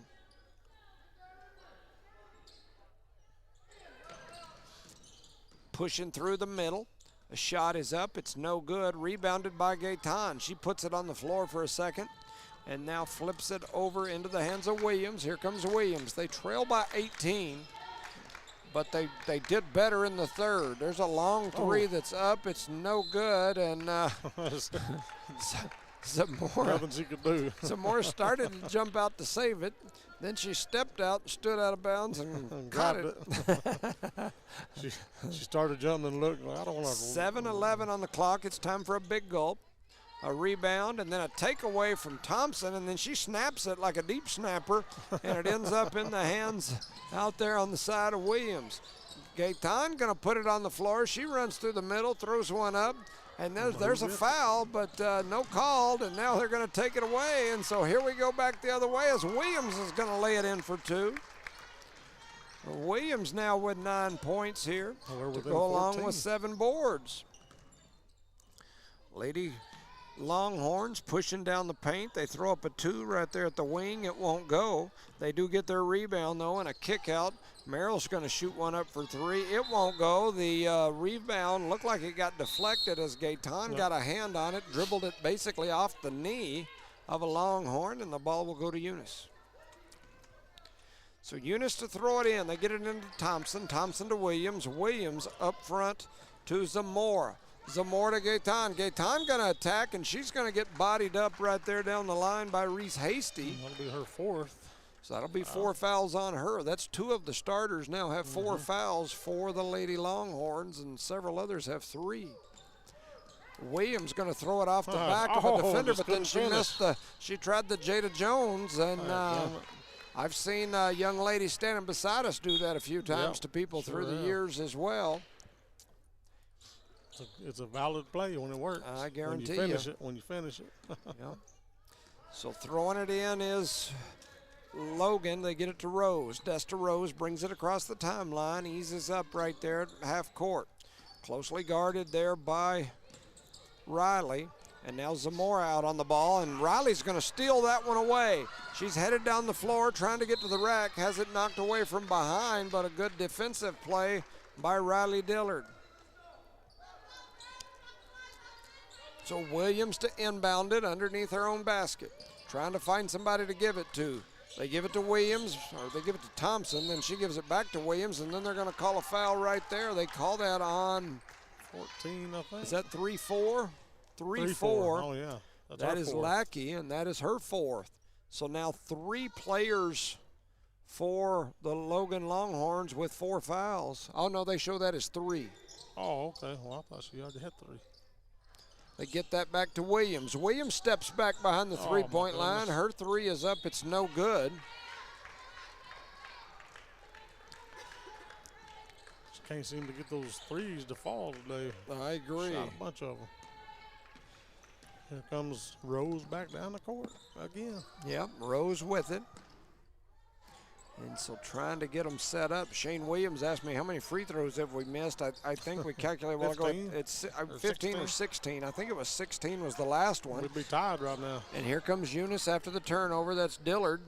She kicks it out to Gaetan. Gaetan for 2. It won't go. Thompson going to save it. Trying to get a run out. They do. And running up the middle is Rose. She throws up a shot. It won't go. A rebound and a putback over here on the side by Aspen. She's now got 8 points as she put that one back in. Thompson did a great job keeping that ball in play as she's going to run down the middle and throws it up and off the glass. Kara Thompson, where you been all my life? Doing work right now. She's got 7 points. She's got 11 rebounds. Let's see, 8, 9, 10, 11, yeah. No, ain't right. Yes, it is. Yeah, and a foul on Gaetan. Yeah, she got 7 points, 11 rebounds. Kara Thompson right now. 4:43 to go in this ball game. Eunice back within 16, 24-40. Garcia getting ready to come in. Davis getting ready to come in for the Lady Cardinals. At the line, first shot is up. And it is no good. Is that 22, Bailey Jones Salvador? I believe it is. There's 11. No, 22. Free throw line? The wrong one. Yeah. At the there's 2 Jones Salvadors on this team. You got Joyce and you got Bailey. One is number 3, one is number 22, and that one says the bank is open as she missed the first and made the second. That was Bailey Jones Salvador. Williams with it now, closely guarded. 4:40 to go here in this ball game. Garcia with it, heads over to the right side, almost lost it, finally picks it up. Trying to figure out somebody to get it to. She gets it to Thompson, over to Williams. Williams going to step back. Her 3 is up, it's no good, but Thompson going to come away with the rebound. Got a foul off of what happened? 4-1. Oh, they called it on 4-1. I was like, Thompson, I didn't think she touched anybody, but she came running through. So anyway, they call that foul on Autumn Davis as Thompson grabbed the board and they called Davis off the ball for a push. 41-24. Here comes Merrill. Trying to run some clock, or Logan. I said that, and then they shoot a 3, so maybe not. Davis going to grab the rebound. Coach Frazier hollering, hold up, hold up. And it's a turnover, and here we go back the other way. Putting it on the floor, running down through the middle, had it knocked away for just a second. Thompson in there trying to tie it up. Oh, and we've got a timeout on the floor by Logan. 3:52 to go here in this ball game. 41-24. It's a 17-point ball game. And so shout out to some of these sponsors: Eunice Health Clinic, Brian and Candida; Badger Hydrovac, Mr. Shane Williams that was just messaging us a while ago; Debbie's Country Kitchen, Miss Debbie, get over and get you some breakfast. Well, I didn't have time this morning. I wish I had. Cardinal Hardware, the Davis and the Myers family; Redbird Garage, Josh and Erica Jones; Eunice Record, John Dean Maureen Davis; Thomas Welding, Mr. Justin Thomas, we appreciate you; Guns Up Services, the Thompson family; Outlaw Grill, Johnny Robertson; NMR Pipeline LLC, Dale Bettis; Parker Energy, Brett and Penny Parker, not Prenny, but Penny; at Redbird Gas, Bart Parker; Eunice Public Schools, Mr. Hatch, who we saw come by a while ago; Eunice Pump and Supply, the Nogelmeyers, New Matthews. Shout out to Miss Kyla Coburn, down there playing us a little music during timeouts, things like that. I got to tell you, to me, it's just so important to not be able to set up here, because we're as far back in the bleachers as you can be. Yeah. And when I can hear the coaches giving their timeout instruction, it's not good. And so Kyla's doing a fantastic she is doing job. a fantastic job. Appreciate them. I think everybody wants it to get better, and it looks like it's in the right direction. Yep, I agree. So stolen away. Williams ends up with it. It was deflected by either Riley or Thompson. And Rose is on the bench. That's where we want her right now. Yeah, for sure. If you're a Cardinal fan, that's a good thing. They throw it down low to Williams. Williams with a little spin move, throws up a shot, won't go. She almost got a rebound from her knees, and then quickly back the other way. That's Williams for their team. Her shot is up. It's no good, and they're going to call Eunice. They're going to call her for the travel? No, I think they called say a push? Foul or something. Oh, no, maybe they called travel. Yep. So trying to throw it in is Logan. They do. And they get a wide open look. It won't go. Rebounded by Riley, and she's going to step out before she throws it back. And so 3 minutes and 18 seconds left. Not a lot of time. Looks like maybe, trying to see who that was. One of the teams just coming in. 3:15 to go. 24-41. A shot is up. It's no good. That's one of the Joneses. She's going to get a rebound. She kicks it out, and dropping that one in is Peyton Merrill. And she's now got, what, 5, 6, 7, 8, 9 points? Yeah. And so Thompson running right back the other way. Throws up a shot, no good. Jones with the kick out after the rebound. She pushes it down. They throw it over. Davis with the steal.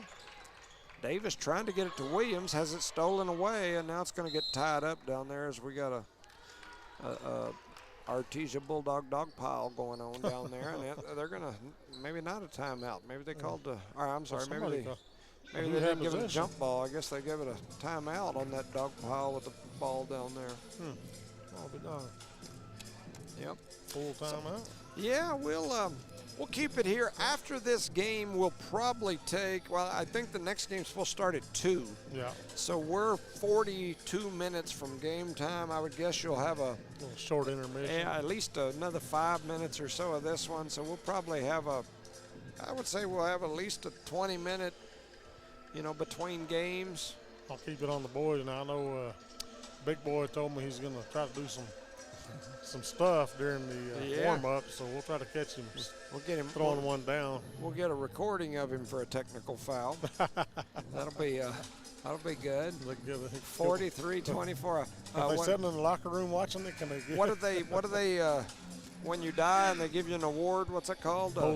Posthumously. Yeah, whatever it's called, posthumus or whatever. Posthumously. We'll be we'll get a post-game posthumous. Yeah, the officials are sitting in the little break room watching it on the TV. They're watching our broadcast. Yeah, there's no telling. We'll go out there and check him up. So Logan to throw it in. They do. They kick it over to Jones. Jones' shot is up. It's no good. Battle for the board, and it's getting rough down low. It's a tied ball, and looks like they're going to say it's Eunice basketball. Logan in the full court pressure now. They get it to Thompson. Thompson going to put it on the floor. She runs right by her defender. Dribbles across half court, keeps the dribble. That was good. Thompson going to run down the middle. Had it knocked away from behind. It ends up in the hands of Dillard, and Dillard throws up a shot. It won't go. I think the more shots we get with that clock stop, the better at this point. Well, we got to put them in. That's the problem. And so Dillard now goes to the line. We talked about it earlier. I think we're at 16 missed free throws so far in this ball game, and that's pretty much the difference in the ball game. Pretty close. So Dillard heads to the line. Definitely another big difference is the amount of turnovers. That first shot, it's up, it's no good. I show right now, and my stats are definitely nowhere close to official, and especially when it comes to that kind of stuff. Once we got down about 20, I kind of ease up on my stats. But I show us at 9, or them at 9, and Dillard's going to make the second. And so I show them at 9 and us at 5, 10, 14, 17. So 9 and 17 as far as the turnover count. Battling for the board. They're going to call a push foul down there on Castro. That'll be on the floor. We're not quite to 5 yet. Just over 2 minutes remain in this game. Logan basically taking us to the woodshed. However, once it got up in that 15, 20-point range, it's basically hung out there for quite some time. And there's a long three, and just as I say that, they bury one. That is number 3, and that's Jones Salvador. Anybody with the name Joyce Jones, JJ, that's got to be a three-point shooting machine. Right there is Riley Dillard. Says, anything you can do, I can do better. And she now has 6 points here in this ball game. So quickly back the other way is Logan. They're going to turn, throw up a shot. It won't go. Jones with the rebound. A big battle for the rebound. Is trying to tie it up was Williams. Bodies flying everywhere. Just watching the bodies hit the floor. 1:32 to go here in this ball game. 46-28 is your score. They do throw it in right into the corner. Shot is up. It's no good.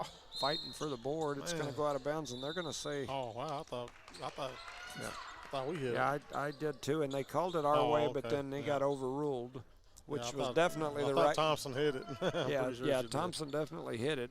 They throw it up top, kick it out over here onto this side. That's Terry, and she's going to sink a 3. Kyla Terry now. She's got 5 points. That's number 10 for Logan. Thompson over to the right side into the hands of Castro. Castro with a bounce pass to Riley Dillard. Riley going to rip through, tries to attack the baseline. Bounce pass over to Mercedes on this backside, back to Castro. Castro up to Thompson at the top of the key. Thompson steps back, throws it down low to Mercedes. It's going to get deflected off the hands, roll out of bounds. Less than a minute left, Jimmy. 28-49 is your score. The turnover from the Lady Cardinals is number 18 as far as turnovers for the game. 49-28, 50 seconds to go here in the ball game. They're going to throw that one to Williams. Williams unable to pull it down, though. Now cross-court pass to Castro. She jumps up and volleyballs it, and then she's going to run out there and foul somebody, and so that'll stop the clock. At least it'll give these 5 subs that are at the table an opportunity to get in. So headed to the free throw line for Logan is number, I think that's 25, Taylor. It is. Her first free throw is no good. We got a whole new flock of Cardinals coming in. They said everybody. So looking out there, that's the youngsters. You got ZZ. You got Ruvla Kabla. And I probably butcher that name. My tongue just doesn't roll like it's supposed to pronounce that name. That is, to me, and I've known that family forever, it's one of the hardest names for me to pronounce, even if I know it and have heard it a jillion times. And so, anyway, here comes ZZ. She's going to dribble over here to the left side, hands off over to Zamora. Then they're going to swing it all the way. Hernandez to Garcia. Garcia puts it on the floor, runs through the middle, throws up a shot, won't go. And then they're going to call Zamora for the body foul. Yep. And so that ball's I thought she stepped out. Well, they're going to call the foul, so that'll send them back down here to shoot free throws. Logan trying to get that 20-point win. They got 21 right now. And so they're up by 21, trying to seal the 20. I don't know if Max Prep still does it the same way, but there used to be an algorithm that Max Prep's used. Certain and 20 points was the magic number. Like if you beat somebody by 80 or you beat them by 20, same deal. That algorithm only went to 20. It gave you that plus-minus differential on 20, so that was the key. You always wanted to win by 20. A 19-point win by one team against a common opponent and a 21-point win by the other. The 21-point win gives that team more points in the algorithm for that rating in Max Prep. So you'll see a lot of these coaches when they get to that 20-point, it's like, oh, I got to keep the 20 because I want that full set of points to be calculated. Not sure if it's still that way or not, but it used to be back in the day. A shot is up, it's no good. Another shot is up, it's no good. The clock's going to strike 0. Logan 49, Eunice 28. The Lady Cardinals in the inaugural Winter Classic, Cardinal Winter Classic, are going to be the runners-up in their tournament. Congratulations to the Logan Longhorns, Lady Longhorns. Definitely play some ball here. Man, just looking, they've got some players on that team, no doubt. Peyton Merrill had a heck of a ball game. Aspen Casey. But I would say the heart and soul of that team is Miss Desta Rose, just as an outsider looking in. Have never watched them play ever before, but Rose is impressive. And that's coming from a guy that's traveled all over this country and all over the world watching basketball. She reminds me a little bit of old Jada Jones. She's got that in her. Yep. Definitely that type of player for sure. I guess we're going to go ahead and award the plaques. Yeah, this will be the championship. They'll do the championship plaque. Probably going to do the all tournament teams, that sort of thing as well, I would guess. So Peyton Williams, part of the all tournament team. Congratulations to Eunice Peyton Williams. And Kiara Thompson, part of the all tournament team. Usually you make it to the championship game. Usually have one or two for sure that'll make that tournament team. Yeah. And so Desta Rose. Oh, yeah. Did they say MVP? And then Lackey is the other one. Jalen Lackey, number 34. And so the runner-up. So the runners-up go to the Eunice Lady Cardinals.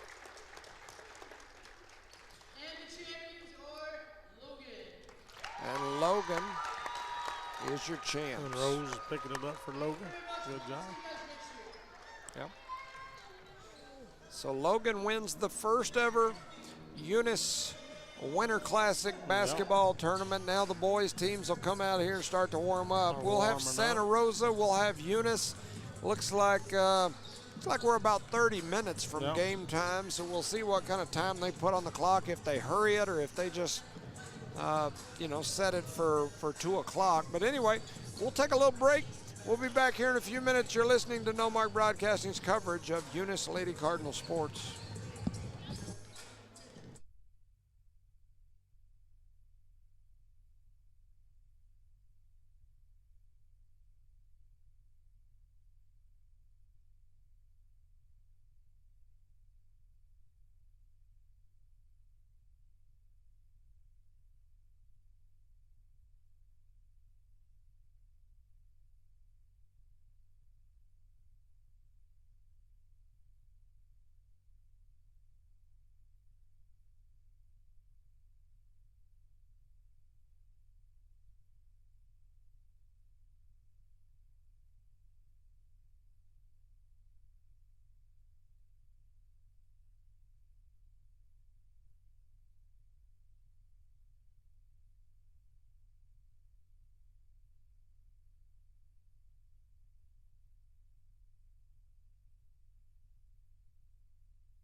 Did you know that Cardinal Hardware isn't just your ordinary hardware store?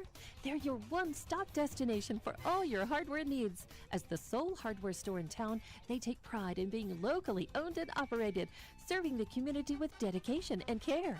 Cardinal Hardware is fully stocked with all the essentials you need, ensuring you can find everything you're looking for right in Eunice. Cardinal Hardware in Eunice, another proud sponsor of all Lee County sports and academics.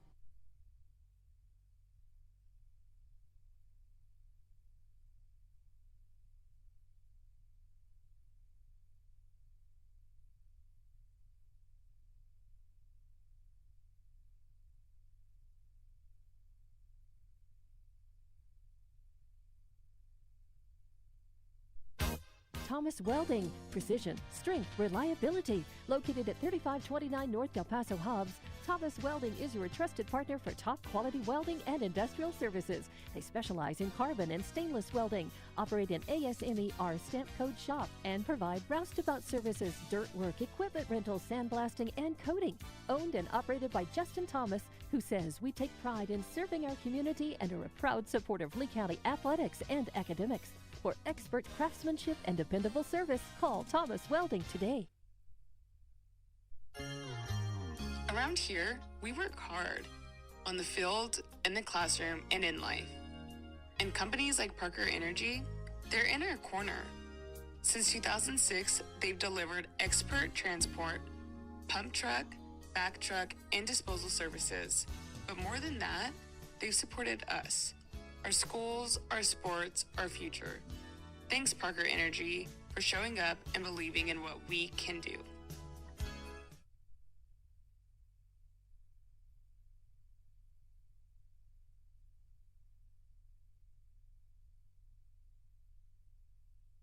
Guns Up Services is a proud supporter of the Eunice community and the Eunice Cardinals. Guns Up Services has been in business almost 15 years and is family owned and operated. Located at 2105 Avenue O in Eunice, Guns Up is your trusted vacuum truck, winch truck, frac tank, rental equipment, and dirt work provider. Guns Up Services in Eunice wants to cheer on the Eunice Cardinals and wish them luck this sports season. Guns Up Services, another proud supporter of all Lee County athletics. Outlaw Grill, the perfect spot for family dinners and date nights. Craving something extraordinary? Outlaw Grill serves up delicious fire-grilled steaks, fresh seafood, and authentic Italian pasta, flavors you won't find anywhere else. Dine in or call ahead for a quick and easy gourmet meal in Hobbs, 575-392-2012, or the Eunice location, 575-942-2466. Proudly supporting Lee County athletics and academics, Outlaw Grill is your go-to for great food and community spirit. Come taste the difference at Outlaw Grill today. This message is fired up and fueled by Redbird LP Gas Company. Bart Parker, class of 71 and proud state champ in both basketball and baseball, and the whole awesome crew at Redbird are cheering loud for the Eunice Cardinals. Whether it's academics or athletics, Redbird knows you're giving it your all, and Redbird sees your determination. Balancing books and the ball field isn't easy, but you're doing it with heart, hustle, and pride. Redbird is proud of you, Cardinals. Keep soaring. From Bart Parker and the Redbird crew, behind you all the way. Go Redbirds! For over 25 years, Eunice Pump and Supply has been more than just a business. They've been a part of the heartbeat of Eunice. From the oil fields to the classrooms, Eunice Pump and Supply is all in backing the athletes, cheering on scholars, and investing in the future of Lee County. Eunice Pump and Supply takes pride in their hard-working team, their dedication to excellence, and most of all, the youth. Visit Eunice Pump and Supply, 1310 Avenue O in Eunice, and now proudly serving Lovington at 321 North Main. Your hometown partner and a proud supporter of Lee County athletics and academics. Eunice Pump and Supply, local, loyal, and proud to serve. Redbird Garage is your hometown local mechanic shop specializing in minor and major repairs from oil changes, car washes, brake work, AC repair, and so much more. For more information, call 575-394-8828. Call 575-394-8828. Redbird Garage, 1800 North Main Street is your hometown mechanic shop, committed to always doing what's right for you and your vehicle. Redbird Garage is a proud supporter of Lee County athletics and academics. Eunice Wrecker and Rental offers professional and reliable 24-hour roadside services in Lee County, like medium-duty towing and recovery, fuel deliveries, jump starts, lockouts, and tire changes. They also haul off unwanted vehicles to help clean up your property. We have 20-plus years of experience. We are fully licensed and insured. Call us at 575-394-HOOK. That's 575-394-4665. Eunice Wrecker and Rental is currently hiring Class A CDL and regular drivers for the wrecking yard. Eunice Wrecker, located at 44 North New Mexico Highway 248 in Eunice, New Mexico, mile marker 1. NMR Pipeline is a highly qualified, dedicated company, leading in performance with management and employees who've provided over 45 years of service in pipeline maintenance and construction within the oil and gas industry. NMR Pipeline, 300 South Main in Eunice, or call 394-0144 for more information. Again, 394-0144. NMR Pipeline is proud to be a supporter of all Lee County athletics and academics.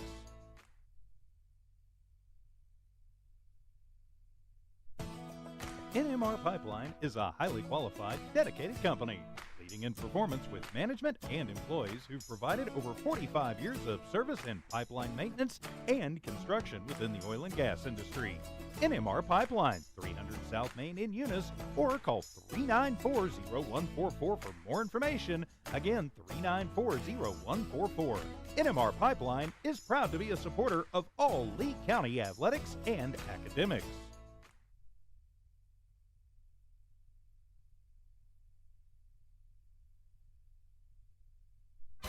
Did you know that Cardinal Hardware isn't just your ordinary hardware store? They're your one-stop destination for all your hardware needs. As the sole hardware store in town, they take pride in being locally owned and operated, serving the community with dedication and care. Cardinal Hardware is fully stocked with all the essentials you need, ensuring you can find everything you're looking for right in Eunice. Cardinal Hardware in Eunice, another proud sponsor of all Lee County sports and academics.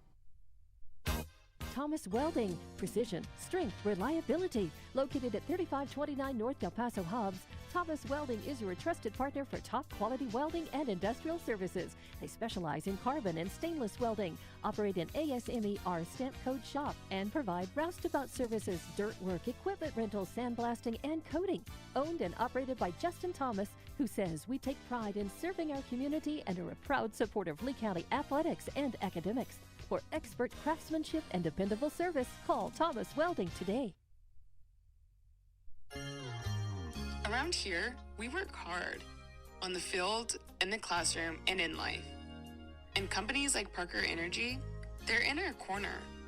Since 2006, they've delivered expert transport, pump truck, back truck, and disposal services. But more than that, they've supported us, our schools, our sports, our future. Thanks, Parker Energy, for showing up and believing in what we can do. Eunice Municipal Schools is proud to serve their students and community every single day. From kindergarten to high school, Eunice Schools has stood strong, delivering quality education, building resilience, and shaping tomorrow's leaders. This year, Eunice Schools is focused on more growth, more learning, and more Eunice pride, because Eunice is on the move and the schools aren't slowing down. To the students, families, staff, and the entire Eunice community, thank you for being a part of something special. Let's make this year one to remember. Guns Up Services is a proud supporter of the Eunice community and the Eunice Cardinals. Guns Up Services has been in business almost 15 years and is family owned and operated. Located at 2105 Avenue O in Eunice, Guns Up is your trusted vacuum truck, winch truck, frac tank, rental equipment, and dirt work provider. Guns Up Services in Eunice wants to cheer on the Eunice Cardinals and wish them luck this sports season. Guns Up Services, another proud supporter of all Lee County athletics. Outlaw Grill, the perfect spot for family dinners and date nights. Craving something extraordinary? Outlaw Grill serves up delicious fire-grilled steaks, fresh seafood, and authentic Italian pasta, flavors you won't find anywhere else. Dine in or call ahead for a quick and easy gourmet meal in Hobbs, 575-392-2012, or the Eunice location, 575-942-2466. Proudly supporting Lee County athletics and academics, Outlaw Grill is your go-to for great food and community spirit. Come taste the difference at Outlaw Grill today. This message is fired up and fueled by Redbird LP Gas Company. Bart Parker, class of 71 and proud state champ in both basketball and baseball, and the whole awesome crew at Redbird are cheering loud for the Eunice Cardinals. Whether it's academics or athletics, Redbird knows you're giving it your all, and Redbird sees your determination. Balancing books and the ball field isn't easy, but you're doing it with heart, hustle, and pride. Redbird is proud of you, Cardinals. Keep soaring. From Bart Parker and the Redbird crew, behind you all the way. Go Redbirds!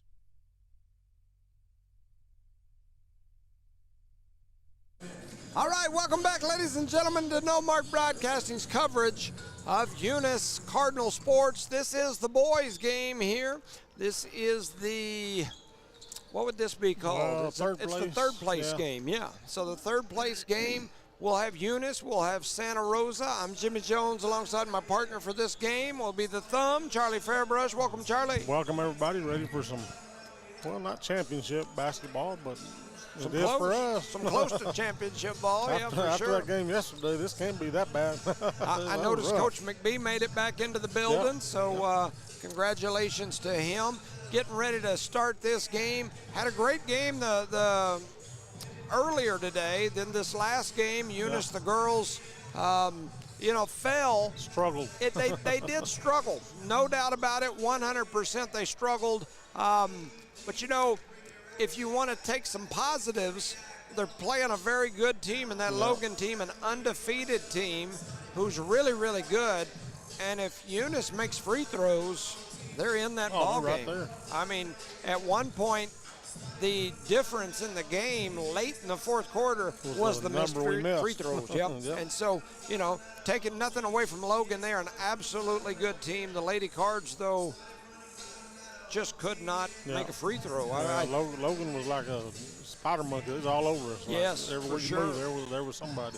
And so in this game here, you'll have a battle of 1 and 2 teams, at least according to Max Preps. They show Santa Rosa at 1 and 2, Eunice at 1 and 2.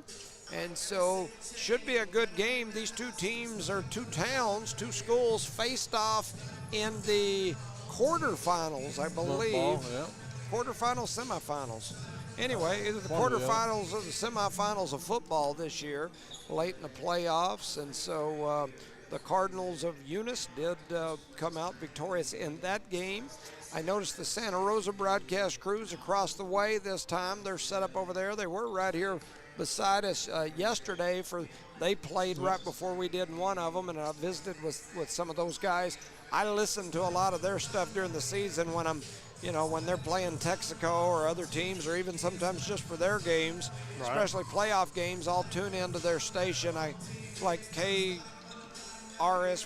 or KSSP or something like that, but I tune into it all the time. I go to like Santa Rosa Radio and search it up. Do they do video or just audio? Just audio is all I've ever seen. I've never seen the video. It's more of a radio broadcast, and then they have a link similar to like Hobbs America where you can go on and click on it, and they play all the Santa Rosa games, things like that on there. So anyway, Charlie talked about during the break here going to the bathroom and noticing that there was a custodian standing outside the door. I got to tell you, shout out to Mr. Hatch and his staff for keeping this place clean. Oh, yeah. Nice. I have seen the custodial group here all weekend. There's usually Sweeping, 2, 3, trash. sometimes 4 of them. They are working. They're keeping the place clean. It looks amazing. It is awesome.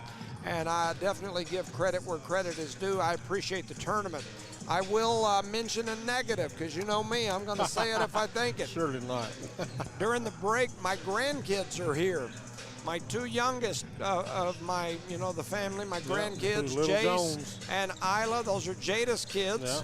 Jada and Bryce, both alumni of the Eunice schools, both children of alumni, and even in some cases grandchildren of alumni, families that have been here forever. Between the Jenkins, the Joneses, been here for a long, long time. We've all put in money for this hospitality room and to have it and make it what it is. My kids had never seen the hospitality room. Right. So during the break, I said, have you guys seen the hospitality room? They said no. Not so I could go in there and eat, because I'm not here to eat. My wife made enchiladas and all kinds of stuff. Much better than what's in I got there. all kinds of good food. But we walked around to the side and we went in there, and then I walked the kids over by the glass to point to show them the gym, to show them that view.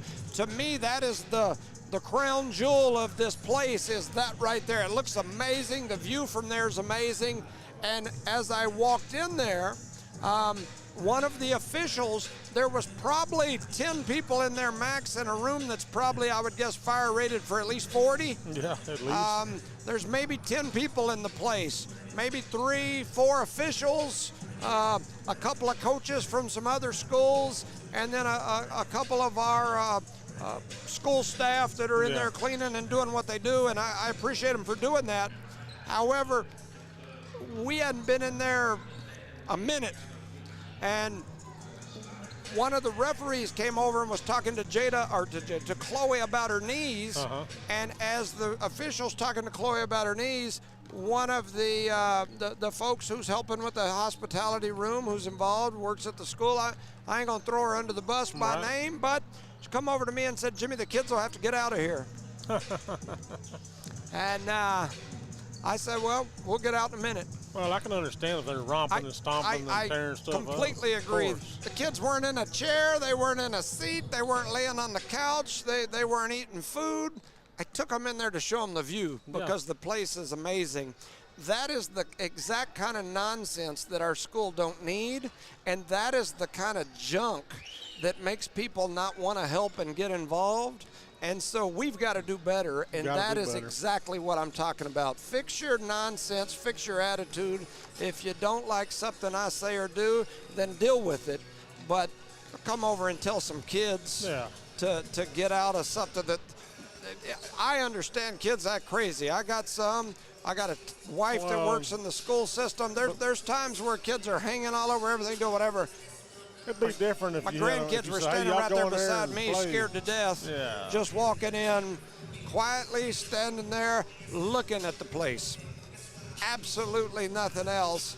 And so for them to tell them they got to get out, it's like, if the place was packed and there was no place to stand, do what you got to do. If the kids are acting up, if I took them up there and said, here, y'all hang out in here while I go back, absolutely, I get you. Kids standing there doing absolutely nothing, nonsense, and that is the exact attitude and the nonsense that we don't need. And if that's your attitude, then you got problems. That's what I'll say. Well, and if you don't like it, let me know. I'll tell you more of what I think. And just imagine a superintendent from another school was visiting and comes in and absolutely. Hey, little grandkids go, hey, sir, y'all need to get them out of here. Like I said, it'd be different if they were in there eating their hospitality food, sitting in their chairs, or running rampant in the place. All they did was walk in, but, like I said, it is what it is. But trust me, it comes full circle, and it will. So that's just the way I see it. And, I concur. I know that my daughter, who had her nieces and nephews with her, was not very happy about it. And but it's that way. That's the kind of nonsense, though, that I always talk about. We act like this place sometimes, and I say this place, this gym, it's new. We act like the other one is owned by staff members sometimes. This place was bought and paid for by the citizens of this community and tax dollars. 100%. This is our communities. And if you don't like that, then you need to go get you a job not in public, because the public is going to be up here. And when we're going to have those issues, I guarantee you I'll go stand at the school board or wherever I need to stand, and especially when it comes to my grandkids. They didn't kick Gary Deck out yesterday. I guarantee you they didn't. And they're going to say, well, he's not a kid. And I took him up there too. Yeah. To me, I was directly involved in the design of this place. In fact, I'll go a step farther than that.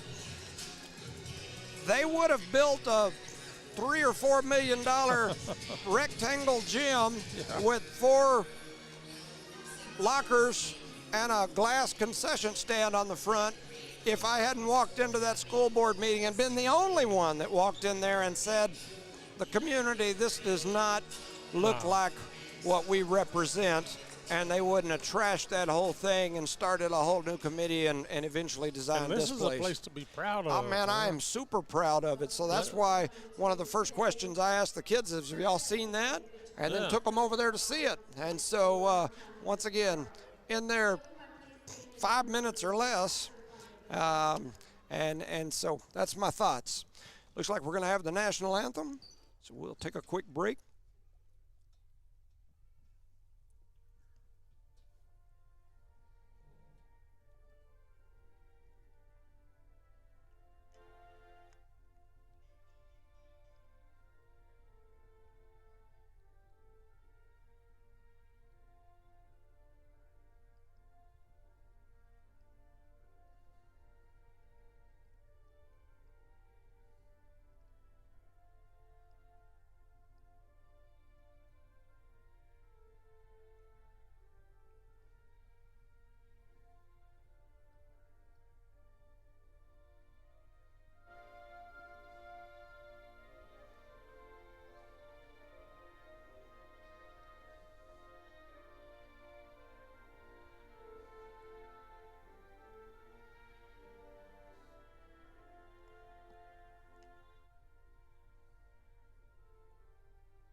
All right, so here we go.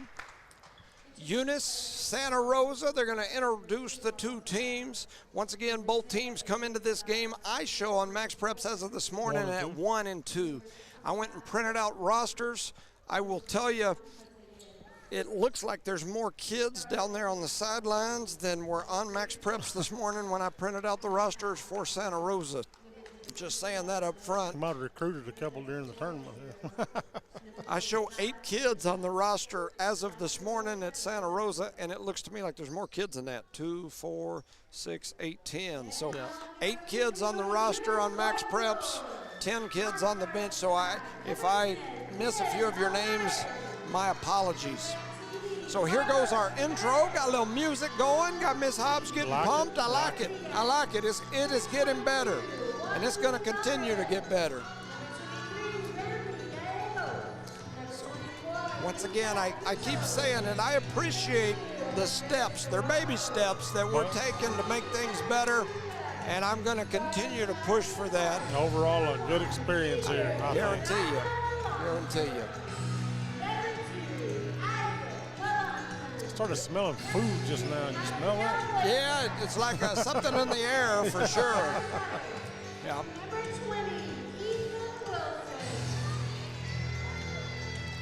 Yep, so they are introducing the cards, and here we go. Ready to rumble. They stopped the clock at about 40 seconds and did all that. I'm assuming that they just did that to keep the horn from going off. Blast in the middle of the anthem or something. There we go. Got little regulators playing as they step out there for the tip. Hey, I recognize that guy down there. Yes, sir. Herschel, he's a good-looking fella. Yeah. Oh, you're talking about somebody different. I guess. Well, they're both pretty good fellas. Yeah. So here we go. Both teams head out onto the floor. The Cardinals going to get, I think it looks like in that defensive tip set again. Maybe. Just trying to watch and see what they do. They've walked up into the even line here at the circle, and we do end up winning that tip. Omar Armendariz comes away with it. He's going to give it to Isaac Melanson. Isaac Melanson thought about the three, gives it to Hasiel. Hasiel dribbles across the top of the key, hands off, back to Melanson. Melanson runs down the middle, and as he was going up, he's going to take it on the elbow. And so that will send Isaac over to the free throw line. Give 45 his first foul. For the 7:47 to go here in the first quarter, and Isaac quickly to the line. 45 is David Chavez, who picked up that first foul, and Isaac going to miss the first. Definitely don't want to do like the don't want to start the that. girls. I think at one point we were like 1 of 15. Yeah. Finished the game pretty decent at the end, but and he misses the second. Santa Rosa with the rebound, and here they come quickly back the other way. They drop it down into the middle. A shot is up. It's no good. Rebounded by Haciel. Trying to see who that was. That was Josh Cordova for Santa Rosa that took that shot. They give it to Melanson. Melanson on the left wing. Isaac. Bounce passes to Omar. Up top to Isaac Melanson. And now swinging it all the way back to Elijah. Elijah over to Omar. Omar going to put it on the paint. Dribbles through the middle. Throws up a shot. It's going to go, they're going to say, off his knee. And so their ball's going to go in favor of Santa Rosa. 7:15 to go here in this first quarter. Game just underway. Still 0-0 score. So quickly coming down the floor is number 5. That's Ross for Santa Rosa. He puts it into the hands of 3-4. That's Urban. Now back to Ross. Ross going to drop it down to Urban in the paint. He kicks it outside to Cordova, who pulls for 3. His 3 won't go. Rebound chased down by Ross and Santa Rosa. That was a travel. They give it back to Ross. Ross going to throw the lob down low. He does to Lucero, and then Lucero comes down with it in traffic, and as he's going back up, he's going to get hit there. I think Hasse got him. Yep. His first foul. Haciel with foul number 1, a young man that we've talked about multiple times here in these games, has that that knack. He plays very physical, but he does pick up some fouls. Yep. Play a little rough. He's usually in some sort of foul trouble, and so we gotta figure out a way to balance that out for him. They missed the second. And then a battle for the rebound gets knocked out eventually by Omar Armendariz, and it'll be Santa Rosa ball again. Once again, looking at these two teams on paper, it looks like a good matchup here. Game of this Cardinal Winter Classic. Ross with it. He's going to attack off the dribble, pulls up for the mid-range. His shot won't go. Rebounded by Chavez. Chavez kicks it out to Lucero. They're battling for it. Lucero comes away with it. He drops it into the middle to Urban, and then they're going to travel out here on this side. That was Cordova, and it'll be Eunice basketball on the turnover. They're going to press them up. Yep. So Eunice to inbound it. They do. They drop it into Melanson. Melanson to Melanson. Melanson back to Melanson. As we've got 2 Melansons for those tuned in from somewhere else that don't know. He's not throwing it to himself. You got Isaac and Elijah, which is one of the reasons why I've started in a lot of these games just saying first names. That for us, it seems easier. I get in that habit of saying last names, and then one of them gets it. I'm saying Melanson and Melanson, and so sometimes it's easier just to say the first names. So Eunice going to turn that one over out there on the far side. And so it'll be Santa Rosa ball. Ross going to push it up the floor. He gets it to Lucero. Lucero's pretty tall. He's standing out there looking over the top. He's trying to drop it down, and they're going to call Hasse for the foul as he was trying to get around the post move, and that is 2 on him early. The first 2 fouls against the Cardinals both go to Hasse. Trying to throw it in is Santa Rosa, looking for somebody to get it to. They're going to float it up over the top into the hands of Urban.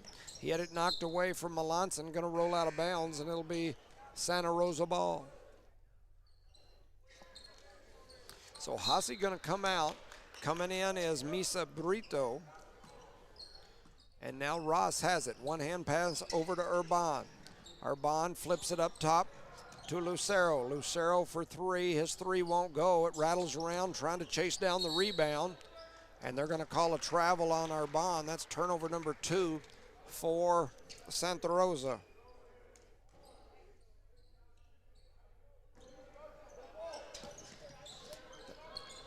Nice pass cross court. Pressure. They were in some trouble. They do get it out. And now here comes the steal, I thought, and they're going to say still white ball. Pushed it out of bounds, trying to steal it. Yep. So I had a message here from another longtime Eunice resident and a parent of multiple Eunice graduates who said they had a similar experience up there, but they weren't with kids. They were here and they just wanted to go look and see because their taxpayer dollars had paid for the place. just wanted to see it, and that they were told to get out as well, that they weren't welcome in there. Well, man, we ain't trying to go eat your food. We just want to look at the place. And, but that's the kind of nonsense that I'm talking about. It is that just negative culture that we, and I'm part of it, we have developed, and it's just a bunch of negative Nancys that like average, in my opinion, and we just seem to condone that stuff and support it when we ought to be telling folks. Well, we got to speak up. Well, and be, say something. To me, as a former law enforcement administrator and whatnot, when you supervise folks that deal with the community, you have to guide them in how they deal with people. Yeah. And the last thing you want from your employees is a negative interaction with folks, especially those that are involved in your community, and especially those that are have been good to your community. And I guarantee you that one that just messaged me is a long time, definitely highly involved person in this community, very involved in the booster club and things like that for many years, and her experience sounds about like mine a while ago with my grandkids, and she's not with kids. So I like I said, that's the kind of stuff we've got to change, that culture. And if the culture in those individuals can't be fixed, then we got to do something different. Yep. Well, it's the same thing, in my business is safety business. A safety guy in the field has got to be able to get along with people. Yes. You don't overlook things, just like a good police officer. You don't overlook things, but you have to be able to work with the people you're working with, basically. Yeah, and we've had a culture of folks up here for years that have this "it's my way or the highway" mentality, instead of trying to figure out how to work with folks. And I sometimes have people ask me, as Ross makes the second, why do you push so hard to change this, to change that? And it is because I have seen that done to not only myself but to others, like is with this text that I just got. And there's Omar Armendaro's with a runner. But I've just watched a culture of negativity and just getting to talk and act to people how you want to. Yeah. And we've had some of that gone up here for years. I will give Mr. Hatch 100% credit in the fact that I've seen a change in some of that, but we've still got some to go. And so got a little work to do. Yeah. And we're going to get there. We will, or people will get tired of me and run me off, one or the other, because I guarantee you. Something's going to give, yes. right? So 2-2 is your score. We'll get back to basketball. Santa Rosa with it. Working it out there on the right side. They drop it down or try to drop it down, and Omar's able to deflect it back the other way as Urban brings a whole new herd on. Yeah, they do.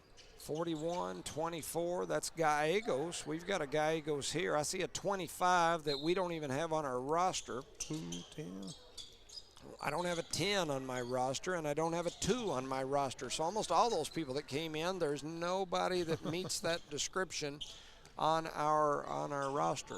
So 2-2 is your score, 3:30 to go in the first, and they're going to call Armendariz for the shuffle of his feet for the travel. Calling it pretty tight, I think, so far. Yep.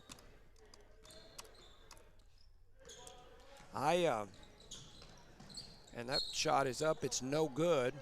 I think back on an incident that happened when I was coaching, where we had our little mascot team that would come in and do the stuff, and we were playing a first-round playoff game in Eunice, and, we're out there on the court warming up, or getting ready to warm up, and none of the were there, and I'm like, man, what in the world is going? Several of our little ones are missing.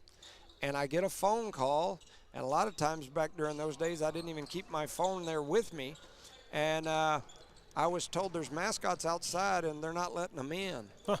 And I had to go to the front doors, and I ended up having to call Sally Marquez.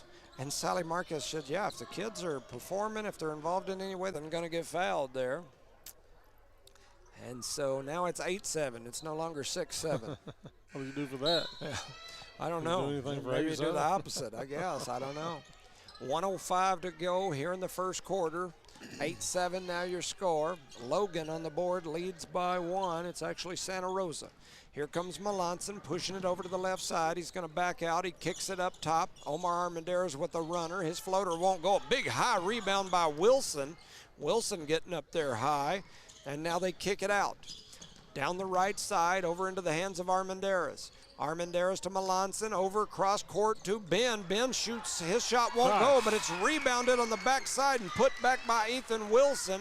35 seconds to go, 9-8 is your score. A shot is up for 3 and good by number 2. I don't have him on the roster, we'll just call him Deuce. Deuce with a tree, or a tray, one of them, the tree, might have had a tree, I don't know. Tree had a tree. They kick it up top. Melanson with it, swings it over to Ben. Ben to Wilson in the corner. Wilson gets tripped up. But no call. And trying to come away, and they're going to finally call a timeout on this backside. It'll keep the ball in our hands. And absolutely, there's some more longtime alumnus sending me messages saying similar stories. So, like I said, it's just one of them things we got to fix. And if we'll fix the cultural attitude, things will change. Things will definitely change. Shout out to them sponsors. So, Eunice Health Clinic, Badger Hydrovac, City of Eunice, Debbie's Country Kitchen, Cardinal Hardware, Redbird Garage, Eunice Wrecker, Thomas Welding, Guns Up Services, Outlaw Grill, NMR Pipeline LLC, Parker Energy, Redbird Gas, Eunice Public Schools, and Eunice Pump and Supply. All of those sponsors are part of the people that most of them live right here in Eunice, and most of them pay taxes in Eunice, and most of them paid for this thing. Absolutely. All right. Man, just, no doubt. Just like I did. I just wish sometimes that would, sink down into some of our folks, because they for some reason, there are a lot of folks up here that seem to not understand that. Yeah. The school is amazing. We've got amazing people, but sometimes we look at these buildings and stuff as a private entity, and the reality of the matter is this is a community building. It was paid for by the community by tax dollars, just like the others. And yes, we've got to keep it safe and we've got to protect it, but don't be anyway, it is what it is. End of quarter number 1. Eunice 9, Santa Rosa 11. You're listening to No Mark Broadcasting's coverage of Eunice Cardinal sports. For over 25 years, Eunice Pump and Supply has been more than just a business. They've been a part of the heartbeat of Eunice. From the oil fields to the classrooms, Eunice Pump and Supply is all in backing the athletes, cheering on scholars, and investing in the future of Lee County. Eunice Pump and Supply takes pride in their hard-working team, their dedication to excellence, and most of all, the youth. Visit Eunice Pump and Supply, 1310 Avenue O in Eunice, and now proudly serving Lovington at 321 North Main. Your hometown partner and a proud supporter of Lee County athletics and academics. Eunice Pump and Supply, local, loyal, and proud to serve.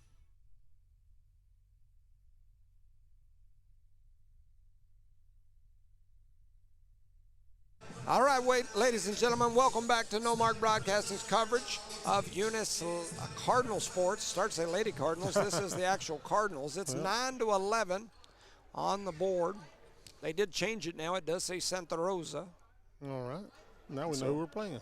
That is right. We got her. New equipment, new things. I mean, they're learning. They're doing a good job. Shout out to Kyla. Yeah, You got Miss Hobbs down there. Helping. Those two for sure have been down there a lot, trying to see who that is beside them. Just see the back of the head. I don't know if that's someone from Santa Rosa maybe. But anyway, they've done a good job. Here comes Santa Rosa pushing it back the other way. That is Lucero. Lucero crosses over, backs it up, tries to drop a little bounce pass down low, and they're going to lose it out of bounds. Turnover on Santa Rosa. So right now, the turnovers have been fairly low for both teams. I show Santa Rosa at 4, Eunice with 5, if that's low, I think it is. Wilson with it, gives it back to Melanson. Now they're going to clear them. They spread them out, keeps them from running and jumping. That's a good job there by Coach McBee, getting his team to do the right thing. That is definitely a good thing to do. So foul over on that backside, going to be called as they reached in, got him on the arm is what the official said. 7:30 to go here in the second. 9-11 is your score. Melanson tries to throw it over to Ben. Ben able to get it back. Ooh. And now Omar with it. Omar puts it on the floor, heads to the right side, and he's going to, I don't know if his feet slipped or exactly what happened, but he was turning that corner and his feet just went flying. And get a little stick 'em on them shoes, huh? That's another, I'm always thinking of little things you could do. You get little kids in here that are about 3rd, 4th grade, give them one of them little sticky dust brooms, whatever, during halftime or in between quarters, let them run up and down the, man, they'd be excited to do it. Yep. That's a turnover by the line, so they now have 5. Eunice has 5, so we're all knotted up in the turnover department. 7-11 on the clock, time for a big gulp. There's a turnover by the Cardinals, and off the glass in. Was trying to see who got that one. Oh, there it is, number 3. That is Lucero. Back the other way is Melanson. Tried to throw it through the double team. It gets knocked away. Ross with it now. Coming quickly back the other way. A shot from the corner. It's up and no good. Wilson with a high rebound. Then the ball gets knocked out of bounds. It's going to be Eunice ball.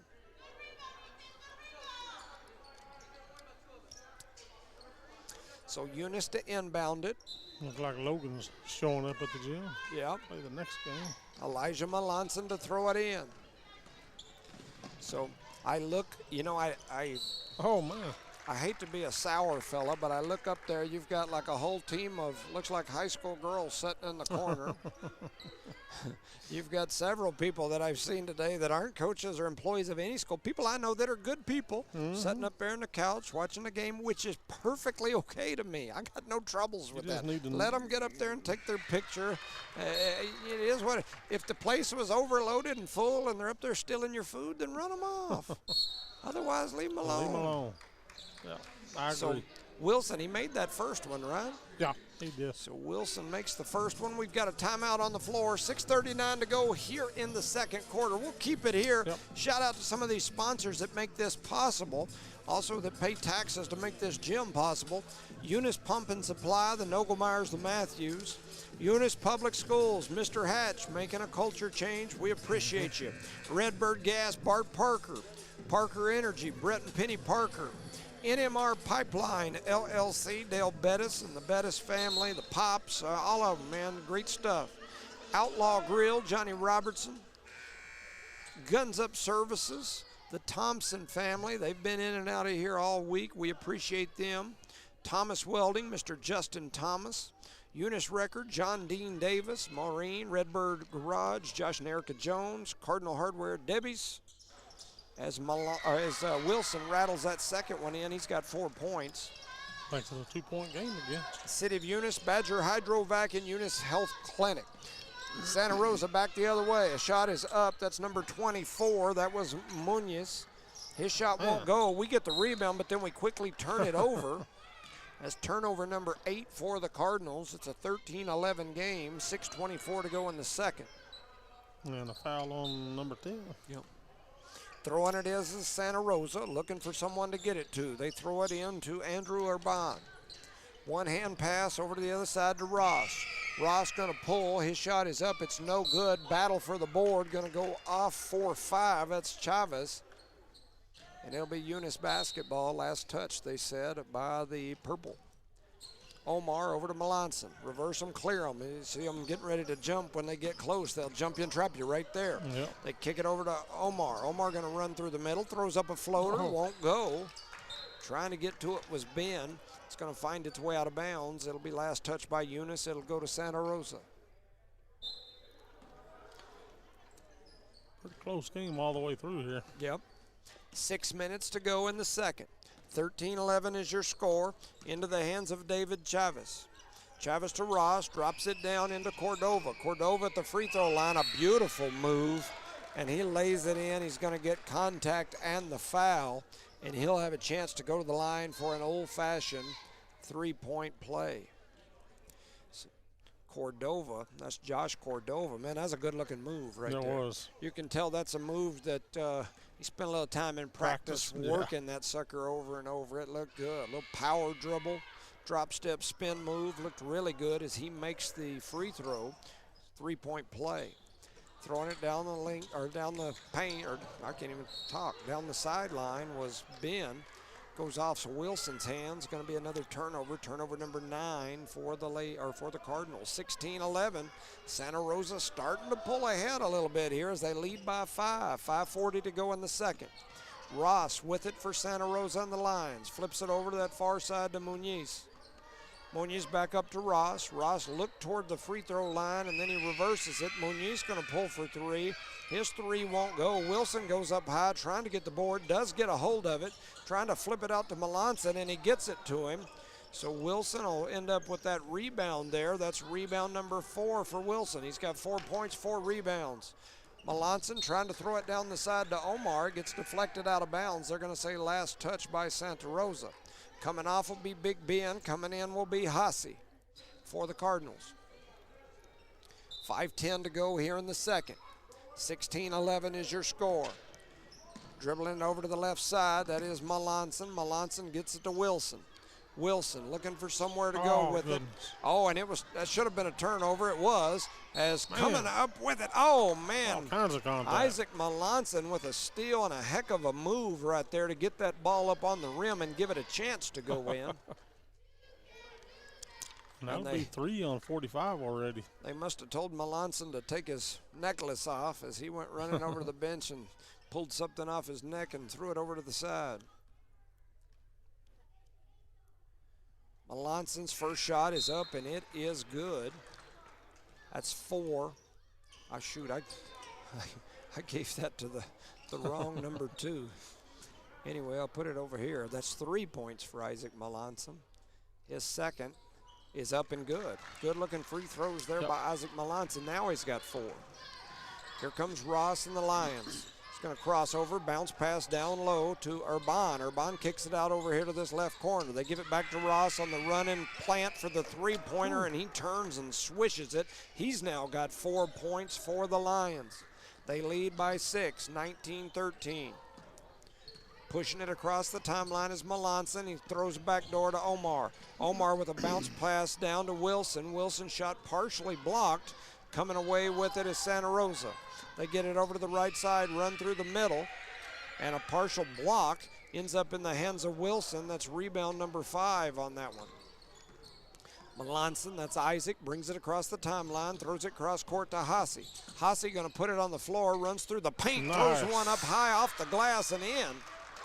Hassiel brings the Cardinals back within 4.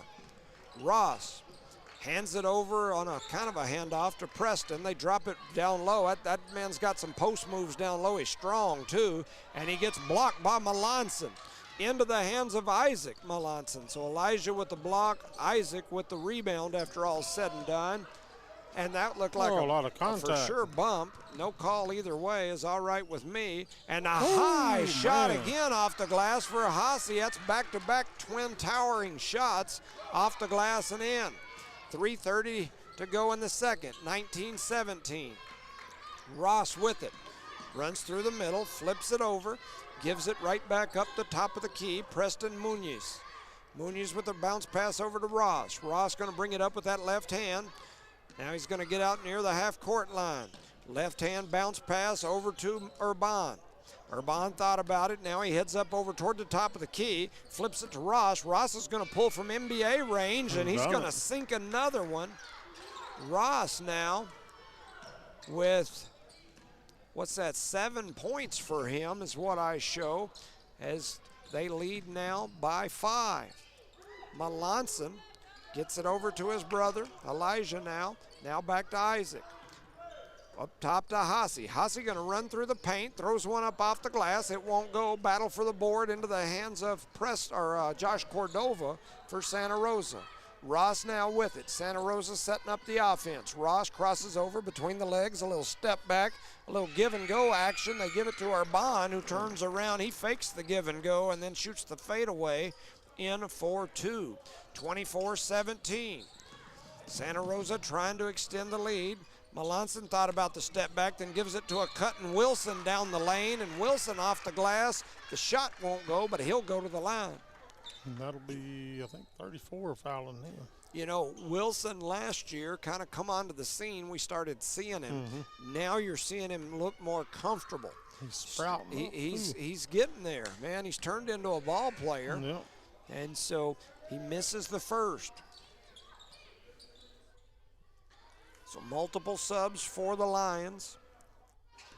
And looking out there, we've got Gallegos. Randy Gallegos of Eunice has a lot of family from Santa Rosa as Wilson makes the second. Pushing it up the floor are the Lions, and here they go with a little running floater. The shot is up, it's no good. Trying to come away with it, and he did, and it got knocked out of his hands, was Omar Armendariz. 24-18 is your score. Melanson to inbound it. He throws it in. Omar right back to Melanson. Melanson gonna bring it up the middle. Cuts back over, comes back over to the right side, drops it over to Omar.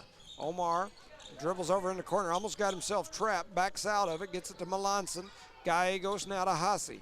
Hassi almost tripped himself up, and they're going to get Gallegos for that extra step. Just when he first caught it, it was that extra step on the plant go.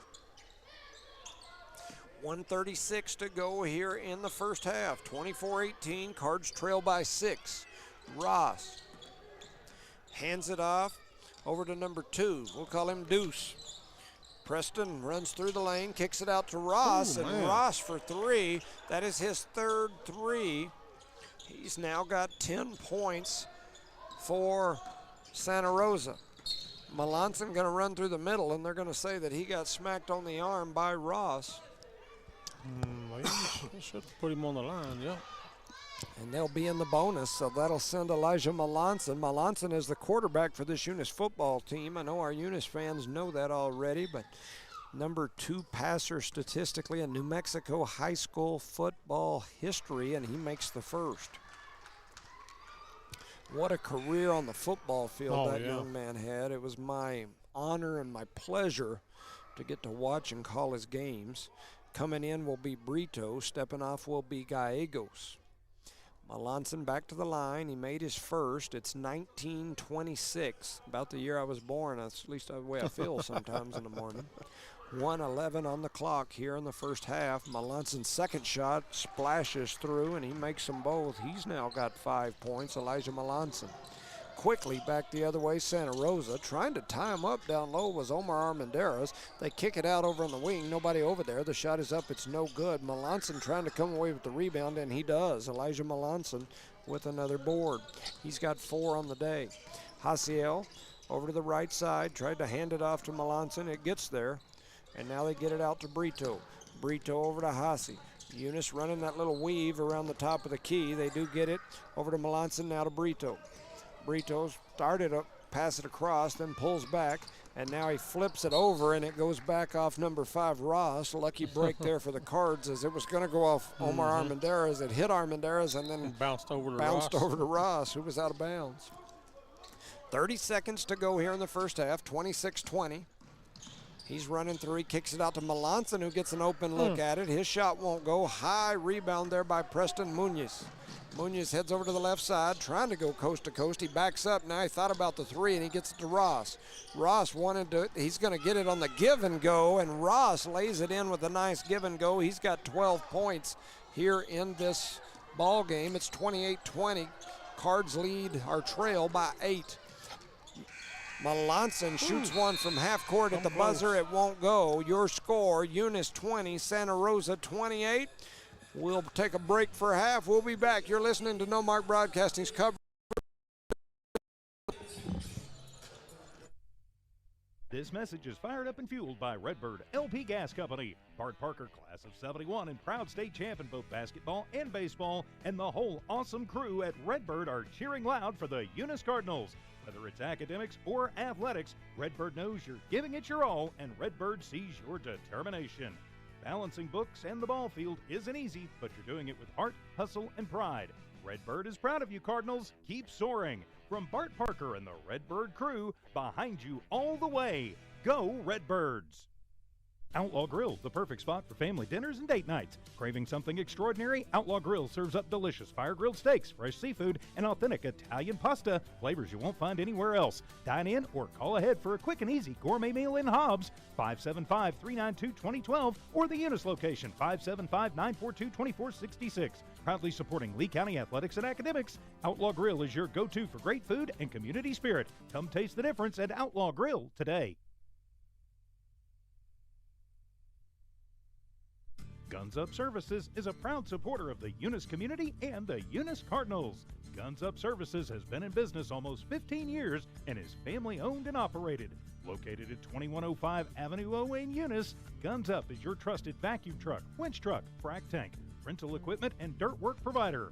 Guns Up Services in Eunice wants to cheer on the Eunice Cardinals and wish them luck this sports season. Guns Up Services, another proud supporter of all Lee County athletics.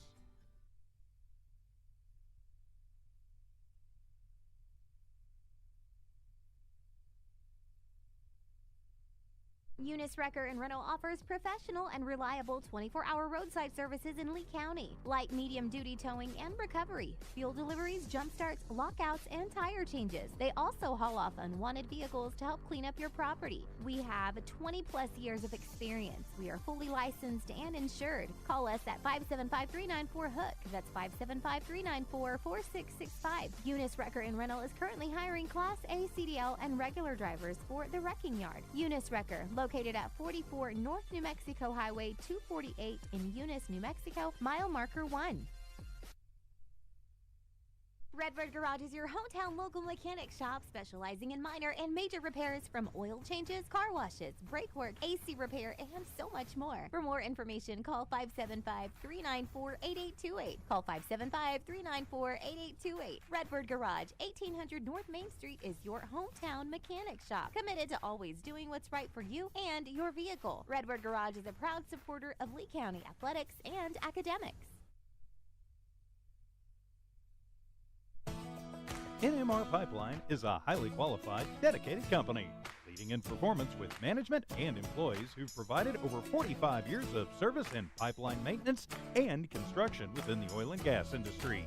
NMR Pipeline, 300 South Main in Eunice, or call 394-0144 for more information. Again, 394-0144.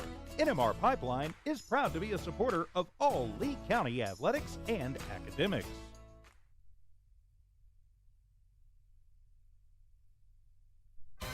Did you know that Cardinal Hardware isn't just your ordinary hardware store? They're your one-stop destination for all your hardware needs. As the sole hardware store in town, they take pride in being locally owned and operated, serving the community with dedication and care. Cardinal Hardware is fully stocked with all the essentials you need, ensuring you can find everything you're looking for right in Eunice. Cardinal Hardware in Eunice, another proud sponsor of all Lee County sports and academics. Thomas Welding, precision, strength, reliability. Located at 3529 North Del Paso Hobbs, Thomas Welding is your trusted partner for top quality welding and industrial services. They specialize in carbon and stainless welding, operate an ASMER stamp code shop, and provide roustabout services, dirt work, equipment rental, sandblasting, and coating. Owned and operated by Justin Thomas, who says we take pride in serving our community and are a proud supporter of Lee County athletics and academics. For expert craftsmanship and dependable service, call Thomas Welding today. Around here, we work hard on the field, in the classroom, and in life. And companies like Parker Energy, they're in our corner. Since 2006, they've delivered expert transport, pump truck, back truck, and disposal services. But more than that, they've supported us, our schools, our sports, our future. Thanks, Parker Energy, for showing up and believing in what we can do. Eunice Municipal Schools is proud to serve their students and community every single day. From kindergarten to high school, Eunice Schools has stood strong, delivering quality education, building resilience, and shaping tomorrow's leaders. This year, Eunice Schools is focused on more growth, more learning, and more Eunice pride, because Eunice is on the move and the schools aren't slowing down. To the students, Families, staff, and the entire Eunice community, thank you for being a part of something special. Let's make this year one to remember. Guns Up Services is a proud supporter of the Eunice community and the Eunice Cardinals. Guns Up Services has been in business almost 15 years and is family owned and operated. Located at 2105 Avenue O in Eunice, Guns Up is your trusted vacuum truck, winch truck, frac tank, rental equipment, and dirt work provider. Guns Up Services in Eunice wants to cheer on the Eunice Cardinals and wish them luck this sports season. Guns Up Services, another proud supporter of all Lee County athletics.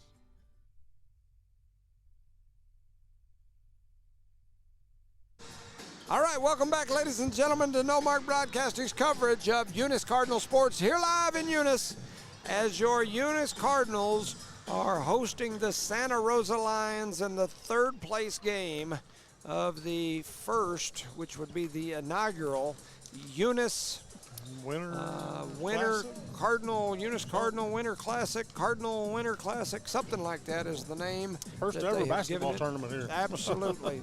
At least first ever in a long time. I'm not sure if they had one years ago or not, but this is a good deal. It's amazing. The facility's amazing. It's getting better. It is getting better. It truly is. A few little corrections we need to make. Yes. Still ways to go. Still some steps.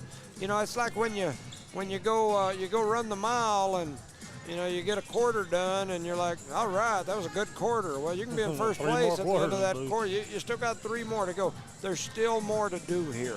Still more to do. But we're getting there. We've made baby steps in the last week, some good ones. We got a national anthem. We've got some announcements going. We've got some music going. We're getting there. Still got some things, but we're getting there. One of the things I keep talking about is the mascot program. I call it the mascot program because that's what Hobbs called it, and that's kind of the idea. But you see it at multiple schools. It's not just Hobbs that does that. A lot of schools that have programs do that, where they practice with these youth kids somewhere in the elementary age level, and during halftime, like just now, during halftime, there's nothing going on. There's some music playing, which is great. But you can have those little kids out here playing a little 5-on-5. And it gets them excited about being here. Yes, and if you had them out there playing, let's say you got 10 kids out there playing, those 10 kids bring mom and dad. Brother, and for a lot of us, like my family, multiple moms and dads. Yeah. And the next thing you know, you got another 50, 60 people sitting in the bleachers. Paying to get in. Yeah. Eating at the concession stand. They're in here cheering for the team. A lot of times those little kids, once they get in for the game, they don't want to leave. When mom and dad say, you ready to go home? No, I want to stick around. Let's watch this game. Give me $10 more and so for that it adds to stand. your environment. Those are little things that you can do to make things better. And so anyway, so here it is. Santa Rosa with the basketball. In the corner, that's Chavez. He flips it up, and it's stolen away by Wilson. Wilson with the steal. And turnover number 1 for Santa Rosa in this half. Melanson with it way out on the left wing over to Hasse. Hasse dribbles up toward the top of the key, ducks through, flips it to Omar Armendariz. Armendariz going to run through the middle, throws up a floater, a little leaner. It won't go. It was a good-looking shot, though. In and out. And it comes back the other way as Ross, and he's going to shoot the long 3. Won't go. Rebounded by Isaac Melanson. Melanson closely guarded by Ross. Getting under, a lot of contact there. And there's a shot that's up and in on the steal from Lucero, as he now has 2-4. That's 5 points for him. And now we're going to have a foul called over on that backside. Trying to see who they called that on. They called on 3, 5. So 5 will be, just trying to see what popped up there. Oh, it's there on we number go. 3. They called it on, it is 3, huh? Yeah, so 2. All right, so here comes Hasse down the right side over to Melanson.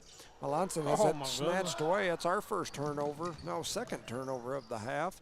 And Ross goes up strong. He gets blocked by Hasse, but I think, unfortunately for the Cardinals, I think that'll be number 3 on Hasse.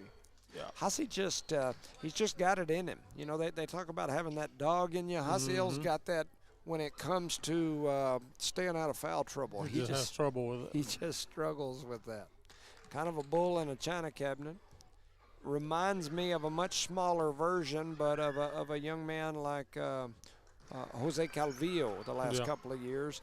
as Ross makes the first. He's got 12, that's 13 points for Ross. And he steps back to the line for another. His next one is up, and it is good. So that's 14 points for Ross. Here comes the full court trap. Melanson with it.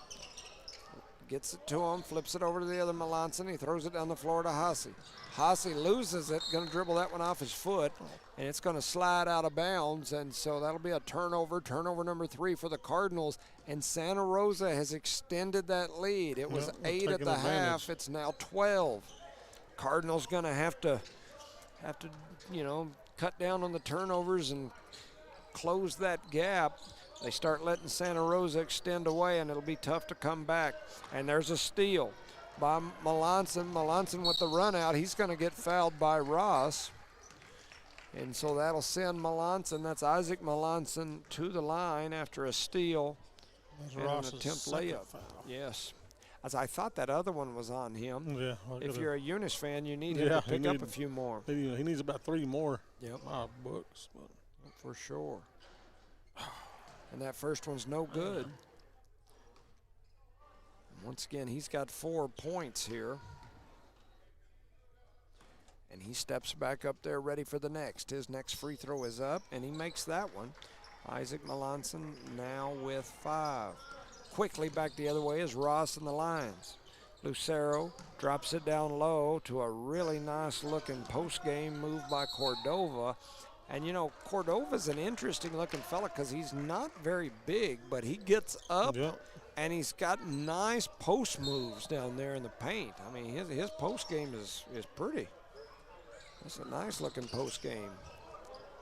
And now Melanson with it. Over here on this side is Omar Armendariz. Armendariz brings it back up.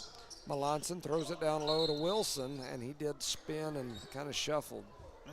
Yeah, he switched pivot feet as he rotated through, and that'll be a turnover. It was a good look for him. Just to it was. Finish it. It was. So they throw it down low. That's Cordova again. Cordova drops a nice pass over to Lucero, and then going up and over the top of him. Guess who? Is our main man Haase, and that's 4 fouls, and out will come Haase again.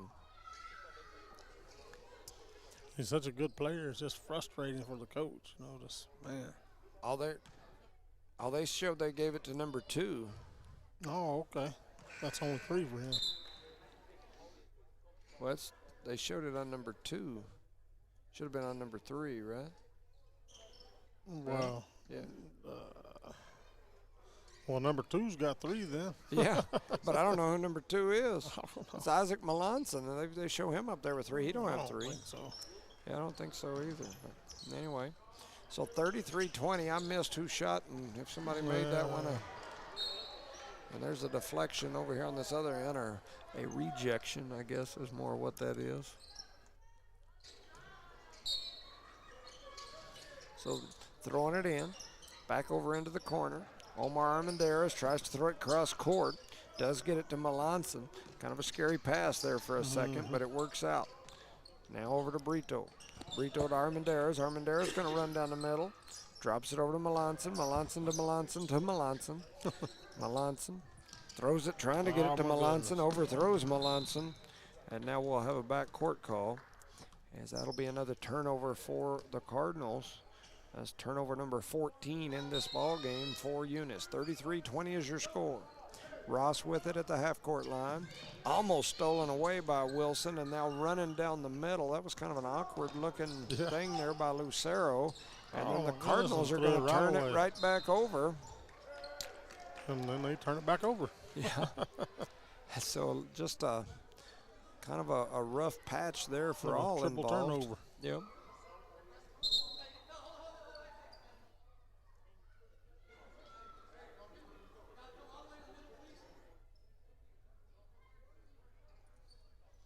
.507 to go here in the third. 21-33. It's a 12-point ball game. Melanson trying to throw it in. He gets it into Brito. Brito under some pressure, gets trapped over on the side, fires it over to Isaac Melanson. They've got to push it across the timeline if they're going to get there, and they do. And now they get it to Armendariz. Armendariz with a little step-through move, throws up a high one. It bounces off the back of the rim, rebounded by Ross. 4:45 to go in the third. 33-21 is your score. Santa Rosa with the ball. They drop it into Munoz. Now running through the paint is Chavez. Chavez drops a really nice-looking pass down low, and that was into the hands of Cordova. And when he got up, he grabbed his right hand, and he's asking for a sub. It looked like jammed a finger. Jammed a finger, hurt a thumb or an arm, something.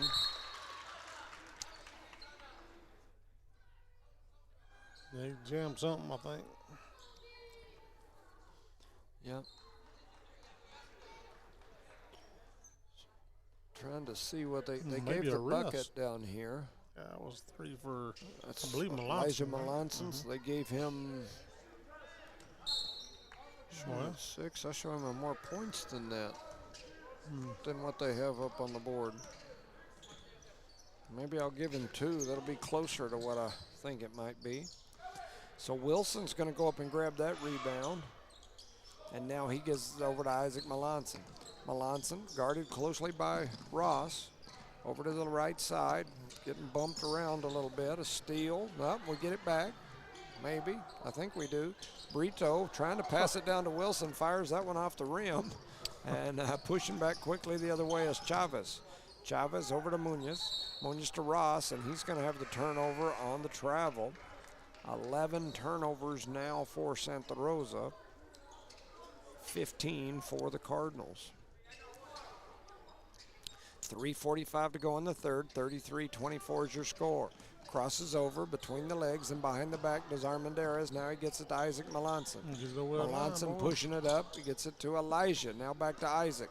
Isaac going to run down the paint, a little Euro step. And as he was going up, he's going to get fouled on the Euro. I thought they were going to call him for the travel for a minute. Too. I was about to say, nope, I don't think so.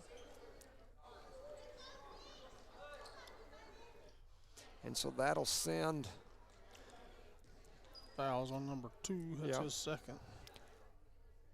And so that'll send our number 2, Isaac, to the line. His first free throw is up. It rattles around and it goes in. I show him with 6 points now. And see, they've got him at 9. I don't know. Maybe he got. Was he the one that hit the 3 while ago? It could have been. And that would make more sense. So I'll put him that way. That way it'll even him up with what they show on the board. Wilson with the rebound and the putback that missed. Here comes Santa Rosa. Running down the middle, a shot. It's up. It's no good. It's rebounded by Brito. Coming quickly back the other way. It's Melanson into the hands of Garcia. Garcia going to run through one up high off the glass. Won't go. Finish them. Nice little spin move there by Preston. He throws up a shot. It won't go, and they're going to call the blocking foul on Isaac Melanson. So Melanson with the block. That's 4 on him. I didn't think he had 4. Man, that don't sound right. That foul earlier that they called on Hassi, maybe they did end up giving it to him. Like I said, my stats, my numbers ain't matching. They're not grooving, but that don't mean anything. I'm definitely not a stats keeper up here. Where I'm better at doing stats, and the way I used to always do stats is I would go back and watch the game after the fact, where I could sit down and quiet and grab my pen and my piece of paper and go through and do them all. There's a shot it's up, it's no good. That's why I see guys like Ty Friend and TJ that do the Hobbs Lovington games all the time. Man, they will have every stat. They'll have the shooting percentages, and I'm like, ooh, man, you guys are better than me for sure. Yeah, so with 2:54 in the third, we've got a timeout on the floor. Eunice is back within 9. They've clawed back into this thing. You're listening to No Mark Broadcasting's coverage of Eunice Cardinal Sports. Want to shout out to some sponsors? Shout out here, Eunice Pump and Supply, Eunice Public Schools, Redbird Gas, Parker Energy, NMR Pipeline LLC, Outlaw Grill, Guns Up Services, Thomas Welding, Eunice Wrecker, Redbird Garage, Cardinal Hardware, Debbie's Country Kitchen, City of Eunice, Badger Hydrovac, and the Eunice Health Clinic, proud sponsors for today's matchup between your Eunice Cardinals and these Santa Rosa Lions. they're taking it to us, but it's still within reach. I mean, it's an 8-point game. 25-33, Eunice trails. So under 3 minutes to go in the third. Eunice trails by 8. I said 9 a while ago. My math is not very good looking, and just as we say that, we have a turnover and a put in, and now it's back to 10. That was 25. He's not on my roster. They do get it to Wilson. Now back over to Melanson on the backside. Melanson up top. They swing it over here to the other Melanson, who shoots for 3. His 3 won't go. High rebounded into the hands of Preston. Here he comes the other way. Preston thought about the 3, throws it up top to Gallegos. Gallegos' shot is up, it's no good. Rebounded by Zeke Garcia. Santa Rosa gonna pull the press back. Coach telling him to get back for a minute. We got a 10-point game. Brito with it out on the right wing, loses control of it. It's gonna be another turnover. That's turnover number 8 for the half. A shot is up, it's no good. So 9, 8, 17. That's 17 turnovers for the Cardinals. Well, see, now they're showing 1 foul on number 2 up there on the board. Yeah, that's what's throwing me off. And, you know, the crazy thing about it is I'll occasionally change what I've got based on what they've got, because to me they're the official. So I'll change my stuff here, and then the next thing you know, it don't match up.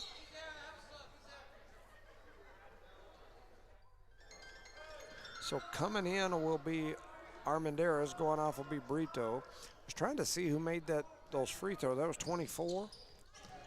I believe you're right. Armendariz up top to Zeke. Zeke's going to pull for 1. His won't go. It's going to soar out of bounds. 25-37 is your score. 1:50 to go in the third. Eunice trails by 12. Over onto the right side, Preston Muniz. Back over into the corner. Cross court up top into the hands of number 2. We'll call him Deuce. Ross with it now. Ross back over to Deuce. Deuce dribbles up top, gives it back to Ross out on the left wing, back to Deuce. Up top to 2-4, that's Preston. Preston gonna pull from NBA range. His shot won't go, rebound and a putback won't go. Another rebound for Santa Rosa, and now they're gonna battle as the ball ended up down on the floor. Like a whole pile of people getting up on the floor. Looked like an Artesia Bulldog dog pile there for a moment. The young man that came off the floor earlier holding his hand, one of the coaches is leaving off the bench there with him. Looks like some sort of injury. Maybe a wrist. Yeah, wrist, finger. You know, sometimes you dislocate those fingers down there with everybody slapping at the hands, and there's a shot that's up and good by 2-5. That young man's scoring some points for somebody that's not on the Max Preps roster. And that ball's going to get deflected and go out. And, off of Ross. Yep. There's a Tyler Almaguer sighting right there. Coach T.A., he's up here watching some hoops. His dad loves basketball. I mean, Steve just loves it. It's one of his favorite sports. Yeah, I mean, he always wished that Tyler would be a basketball star. Tried to work with him from a young kid to get him to know exactly, you know, how and whatnot to play the game, and just couldn't get young Tyler to take to basketball. Instead, Tyler liked football and baseball. You know, I mean, it's not like he was very good at either one. Only kidding. Maybe he's listening. He is one of the all-time greats. Maybe old Steve's listening. He'll probably tuning you up I there, like to harass him a little bit, but his son Tyler, man, just about every baseball category there is, his name is somewhere in the top 10 in New Mexico's record books. And so an amazing baseball player, a great football player too, a quarterback for a Eunice team that lost to Santa Rosa in the championship game up in Santa Rosa, in one of the wildest games I've ever seen. Right at the end of the game, and Eunice was number 1. They were undefeated. Looked to be in cruise control to win it all, and Santa Rosa upset them that year. Tyler was the quarterback of that team. Great quarterback. Yes. Great quarterback. Won every single game. When you start talking Eunice greats and quarterbacks, you can't mention greats without mentioning Tyler Almaguer. Probably one of the top 5 greatest athletes to ever walk the halls of the Eunice schools. Yeah. And he's a pretty good coach now. Oh, too. yeah. Baseball Yep. coach. And we forgot to mention he's now the baseball coach. I was one of them little skeptical. Like, he's a little young for that, but man, I guess he ain't that young. He's done a really good job. He's done good. Yep, I agree. And the boys kind of take to him. Well, I mean, how can you not? Yeah. You know, when you're a young man and you look over and you see a guy that's got the resume, college, you know, I mean, the records, all the things that he's done, you know, he's kind of a hometown legend. Yep. And so those youngsters, and not to mention the fact that the guy stays in the weight room, I think about 8 hours a day, because he walks around looking like still tuning that body up. He probably about 5% body fat or less, and got muscles in places I didn't know you could have muscles. And so, I mean, he's a pretty neat fella. I tell people all the time that when I was a kid in high school, Steve and Micah, which is his mom and dad, they lived right beside my parents. Right. And Tyler was just a baby. I mean, he's just a little fella. But I had a car that I had bought with my own money as I got a job, you know, and I bought me a Camaro with T-tops. I thought I was a pretty cool cat. In fact, I think I probably was. But I would leave it sitting out in the driveway a lot of times with the tops off. I'd roll the windows up, lock the doors, turn the alarm on, and leave the tops off. I'd come out there a lot of mornings, and there'd be little kid footprints and handprints right up the hood and right up the window. And you could tell Tyler had been over there climbing around and getting in my car. And sometimes I'd come out there, and he'd have both hands on the steering wheel. He'd be about 3 years old going, pretending like he was driving.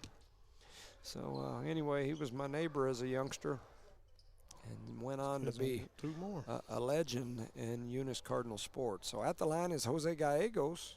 I can only assume that he is part of the whole Gallegos crew that's related to our young man, Randy Gallegos, who's sitting over there. Another young but really good baseball player, Randy Gallegos. That second free throw won't go. Battle for the rebound, ends up won by Santa Rosa. They've extended that lead again to 15. So 4-1 was trying to come out and set a pick. And the young man he was going to pick for changed directions, and when he did, the pick ended up kind of in the wrong spot, so they call him for the offensive foul. And now coming the other way quickly. Whew, we got lucky there. Zeke with it.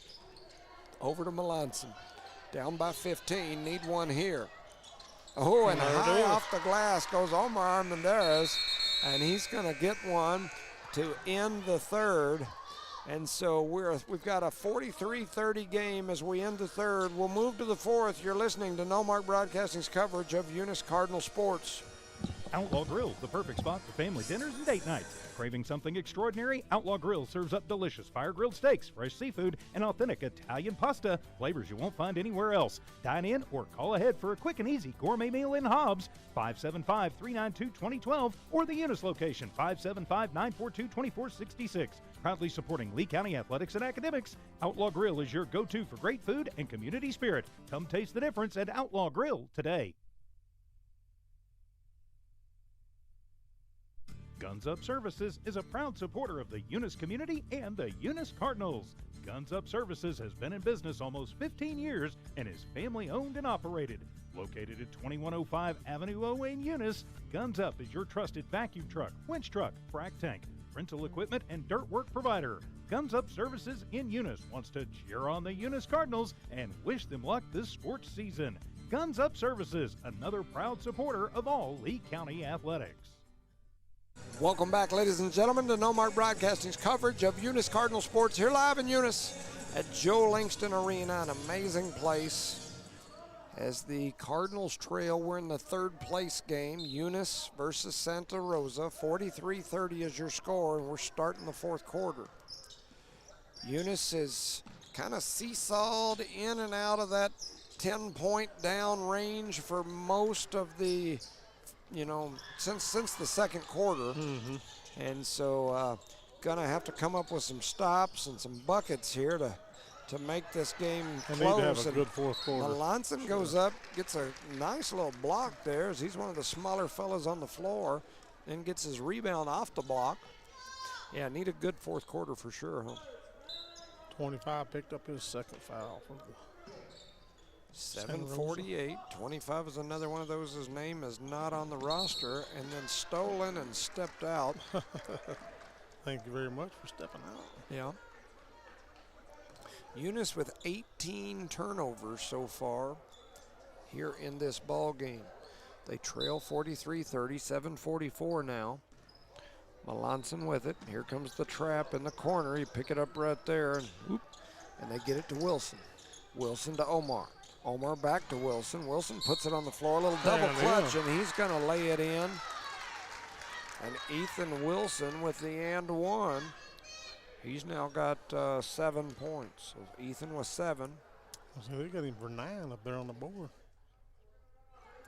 That's what I'm saying. My stuff in theirs don't add up, but you know, is what it is.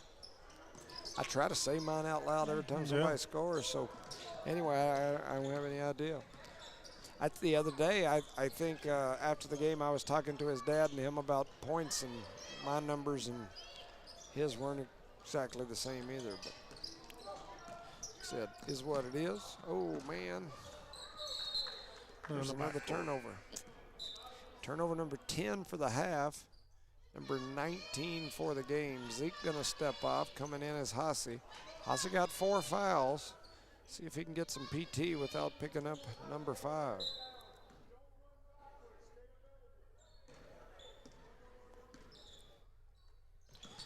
So, Santa Rosa gonna work it around up top. They give it to Guy, he goes down low. Now all the way around to Munoz, and he's gonna shoot the 3. That's his second 3 of the game. He's got 9 points on the ball game. Eunice trying to save. It's going to go out of bounds, and another turnover from the Cardinals. That is turnover number 20. 20 turnovers for Eunice. Santa Rosa throws it in. Up to Preston Munoz. Munoz started up top, then kicks it back over. And now right down the middle, that's Deuce.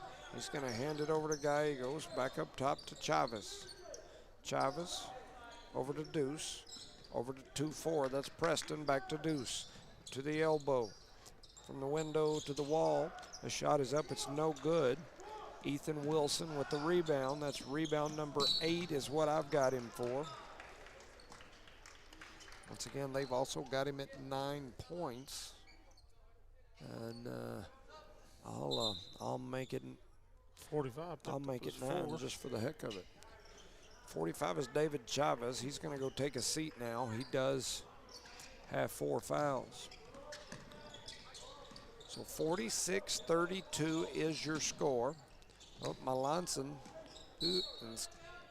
Ooh, man. Good eyes. Yep. Good eyes. That's a tough one.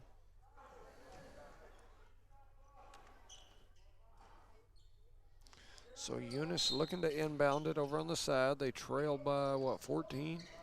6:10 to go in the ball game. Hassi with it. Kind of shuffled the feet there a little bit. Oh, my goodness. He's going to turn it over.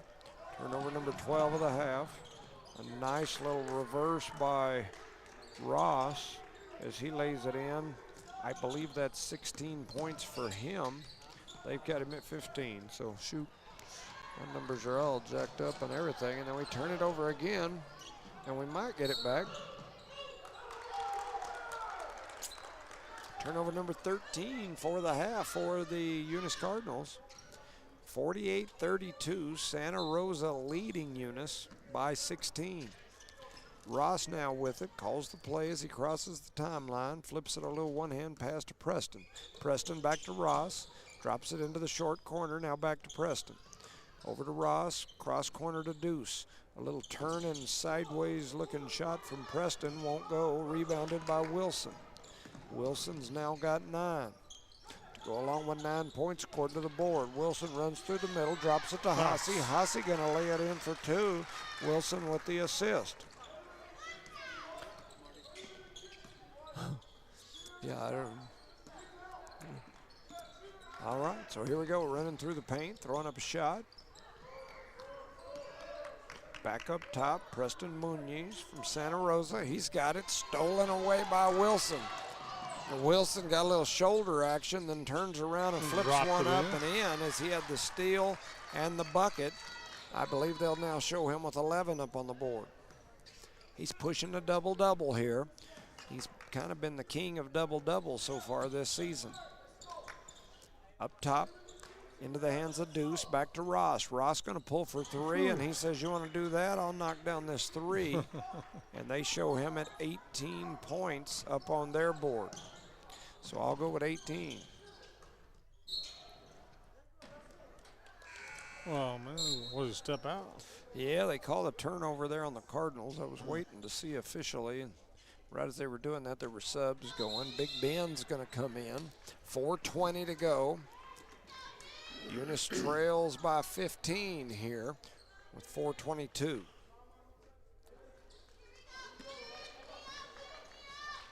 Big Ben up at the top of the key, gets up there trying to put some pressure on them. Here they come with that little weave up top. Now they swing it around. Deuce into the hands of Lucero. Lucero drops it to the high post. Little spin move back to Ross. Ross going to pull for three, and he's going to get three and have a chance at a 4-point play here as he'll have 21 points. And he'll go to the line. You know, when you're setting a jump like today, you smell those nachos with the jalapenos. Yeah. You can just smell that smell. And you know, one thing about it, I think I'm starting to get to the point where I'm hungry. Yeah, that's a while ago when I started smelling that food. I did that too. Shoot, me and my grandkids may run up to the hospitality room and grab eat a bunch of sandwiches. Yeah, we'll run up there and wonder what would happen. We just run in real eating fast and just grab some sandwiches and run out real quick. Tackle you? They might just tackle you. Shot is up. It's no good. Rebounded by Wilson. Yeah. That should give him the double-double right there as he's now got 10 boards to go with 11 points. I show him with the double-double. 19-point lead here for Santa Rosa. Omar Armendariz with the ball. A little step-through move. Drops it down to Wilson. Wilson going to turn and go up with it. And he put it in. And foul was called, I guess, on the pass as they were passing to Wilson.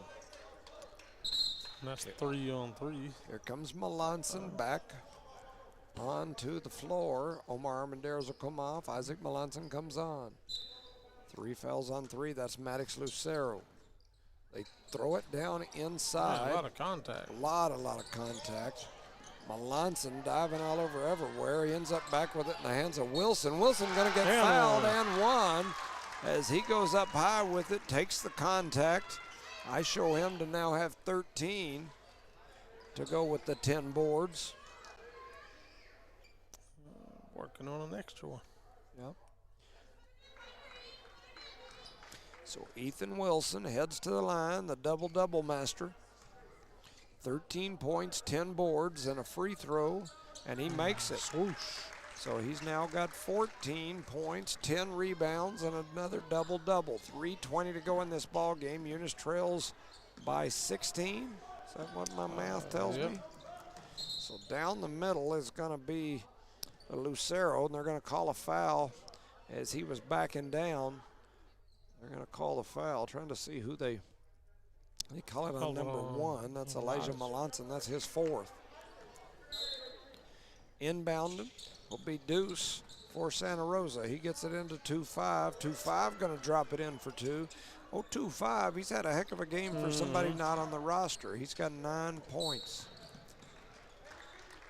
Maybe I was going to look here as Melanson gets fouled. Maybe I just missed him.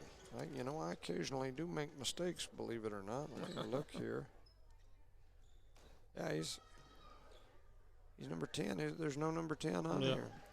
I mean, he's a good player. He's the second scorer on the team, and he don't exist according to this. So Melanson makes the first. Let's see. 41, 45, 24, all come back in for Santa Rosa.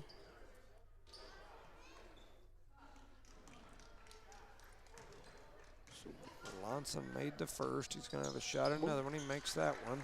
They show him with 8 on the board. I'll go with 8. That sounds good to me. I'm just going to start copying the board up there. Now that we've got that board that shows the scores. Kind of nice, but yes, look up there and is. see it. And running down through the paint, double clutching, throwing one off the glass was Lucero. He's now got 7. So quickly back the other way. Ben goes up in the trees. He has his first shot blocked, but then he gets it back and puts it in. Big Ben, and quickly back the other way with the turnover is Santa Rosa. It's a 16-point game. You know, Man, unfortunately, he just got hot. Unfortunately for the Cardinals, we're just kind of trading with them. We're getting some buckets, but then they're coming down and getting buckets the other way. You get the bucket and then the defense. Hasiel going to run down, throws up a little floater. Wilson was coming through. Too soon. Yes, just a little early. And they're going to call the carry on 4-5. That's David Chavez as he loses it. They call him for the travel, so a turnover on Santa Rosa. 2:15. They throw it cross court into the hands of Hasi. Back down to Wilson. Wilson with it. Spins around, kicks it up top. Down into the quarter to Melanson. Melanson with a step back three. His 3 won't go. It's rebounded by Isaac Melanson. His 3 won't go. Rebounded by Elijah Melanson, who lays it in for 2. And he's now got... now, see, that's what's screwing me up. You see that? They show him now with 10, but they initially put him somewhere else. That's I'm getting lost looking up there. Well, that's because they move them depending on who goes in, who goes out. Yes, I know, but that was like during the – I think they started to give those points to 11. Yeah, and then they but moved then them. they gave them to 10, and then they changed. The numbers changed, so I was confused. All right, a shot is up. It's no good. Rebounded by Hasi, and he's going to get fouled. Hasi spent a lot of time on the bench today in foul trouble. 4-1. Jose Gallegos is called for the foul, and so Hasi will go to the line. So we got a timeout on the floor. Eunice trails by 14. 1:37 to go here in this ball game. Next game scheduled to start at 4 o'clock. I'm telling you, if you like basketball, that's going to be a good one. And you're around here, that next one is the one to come see. There is no doubt 100%. The #1 team in the state of New Mexico. I saw some people on NMOT arguing that they might be the #1 team in the state in all classes. Yeah, I mean, they beat Hobbs, and Hobbs' only loss of the year, and Hobbs has beat most of the other bigs, you know, big schools. Not all of them, but there was definitely some talk that Hobbs might be the #1 team in the state right up until they lost to Mesa Vista. 2A. Yep. And Logan is for real. They are for real. I don't know if they're Mesa Vista for real. I don't know. I'm not saying that they're not. I just they got some big athletes. They got some long, big athletes. They got some guys that look like they could play offensive, defensive line in college football. And then they got some long, lanky, athletic kids that can flat out take it to the hole when they need to and can get up above the rim. And not the size of kids that you're used to seeing, especially in the 1 and 2A levels. Hasi's free throw is up. It's no good. And he'll get a chance at another.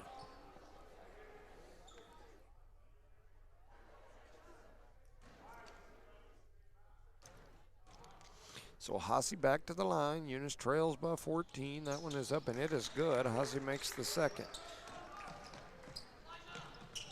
So quickly down over into the corner. That's number 10. He's not on my roster either. Up top to 2, that's Deuce. Into the hands of Chavez, who runs with a little floater down the middle. That's a nice looking shot. His first bucket of the ball game as he's got 2. They throw it to Hasi. Hasi tries to give it to Wilson. We throw it away. Turnover number 15 for the half. The turnovers seem to be the difference here. They've got 24 on the ball game. That was a travel. He changed pivot feet. Omar going to get the steal out of it anyway, and here comes Omar. Got to go. Haase going to shoot the 3. It won't go. Oh, and a collision there between. Almost hit the soft wall back there. The soft concrete wall. Chavez with it. Gives it to Gallegos over to 10. 10 going to push it over here into the corner. Oh, and they're going to call the travel. So that'll be a turnover on Santa Rosa. 46 seconds to go. We get this game over. Me and Charlie will pack this thing up. Yep. We'll go chase down the families. It looked like a travel, no call. Omar Armendariz with it. Crosses over, kicks it back out. Melanson going to shoot the step back. His step back won't go. Rebounded by Santa Rosa. Santa Rosa pushing it up the floor. The Cardinals going to get called for the foul. And they called that on number 2, so that'll be Isaac. If the It's his second now. A while ago he had 4 up there. Yeah. So that's what I'm talking about. I get confused. Like I said, I know we're learning. I'm learning too. So Wilson with the rebound. So he's padding those rebound statistics as I show him now with 11. 20 seconds to go here in this ball game. Wilson with the rebound and the putback. So another rebound for him. I show him with 12 is 2. They've got him at 16. I'll go with 16. 16 and 12 for Wilson. They do get it down low. And there's a shot at the buzzer that is in for 4-1 Gallegos. So for the final, I show Ethan Wilson with 16. I show him with 12 boards.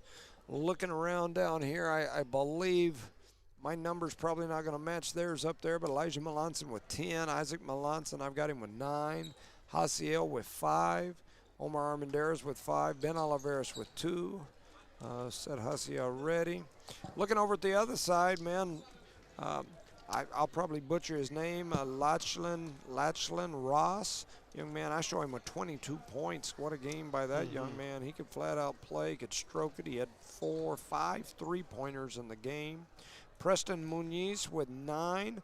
The young man had 2 threes in the game. Number 25 with 9. He had a 3. Jose Gallegos with 5. David Chavez with 2. Maddox Lucero with 7.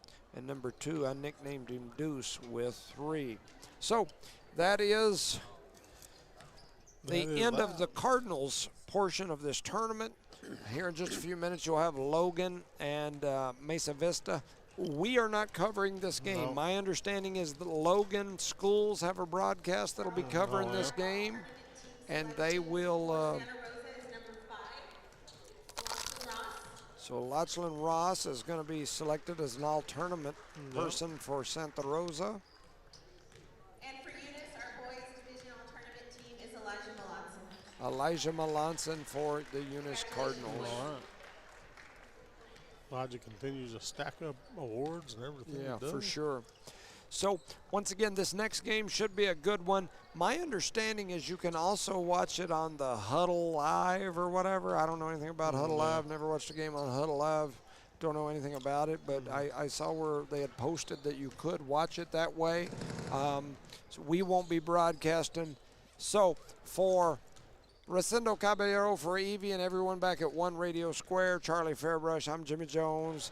The Thumb and I both say have a good day, good weekend. We won't have any other games for multiple weeks. I don't believe we'll be covering next week in Capitan. The service up there is not good. They don't have internet access. And the cell phone that we've used up there in the past, the tower is not strong enough to power our equipment to where we get a decent signal. So even when we've tried, the signal's really bad. So it makes it hard to stream. Some people say, well, you can FaceTime live it. Well, you can.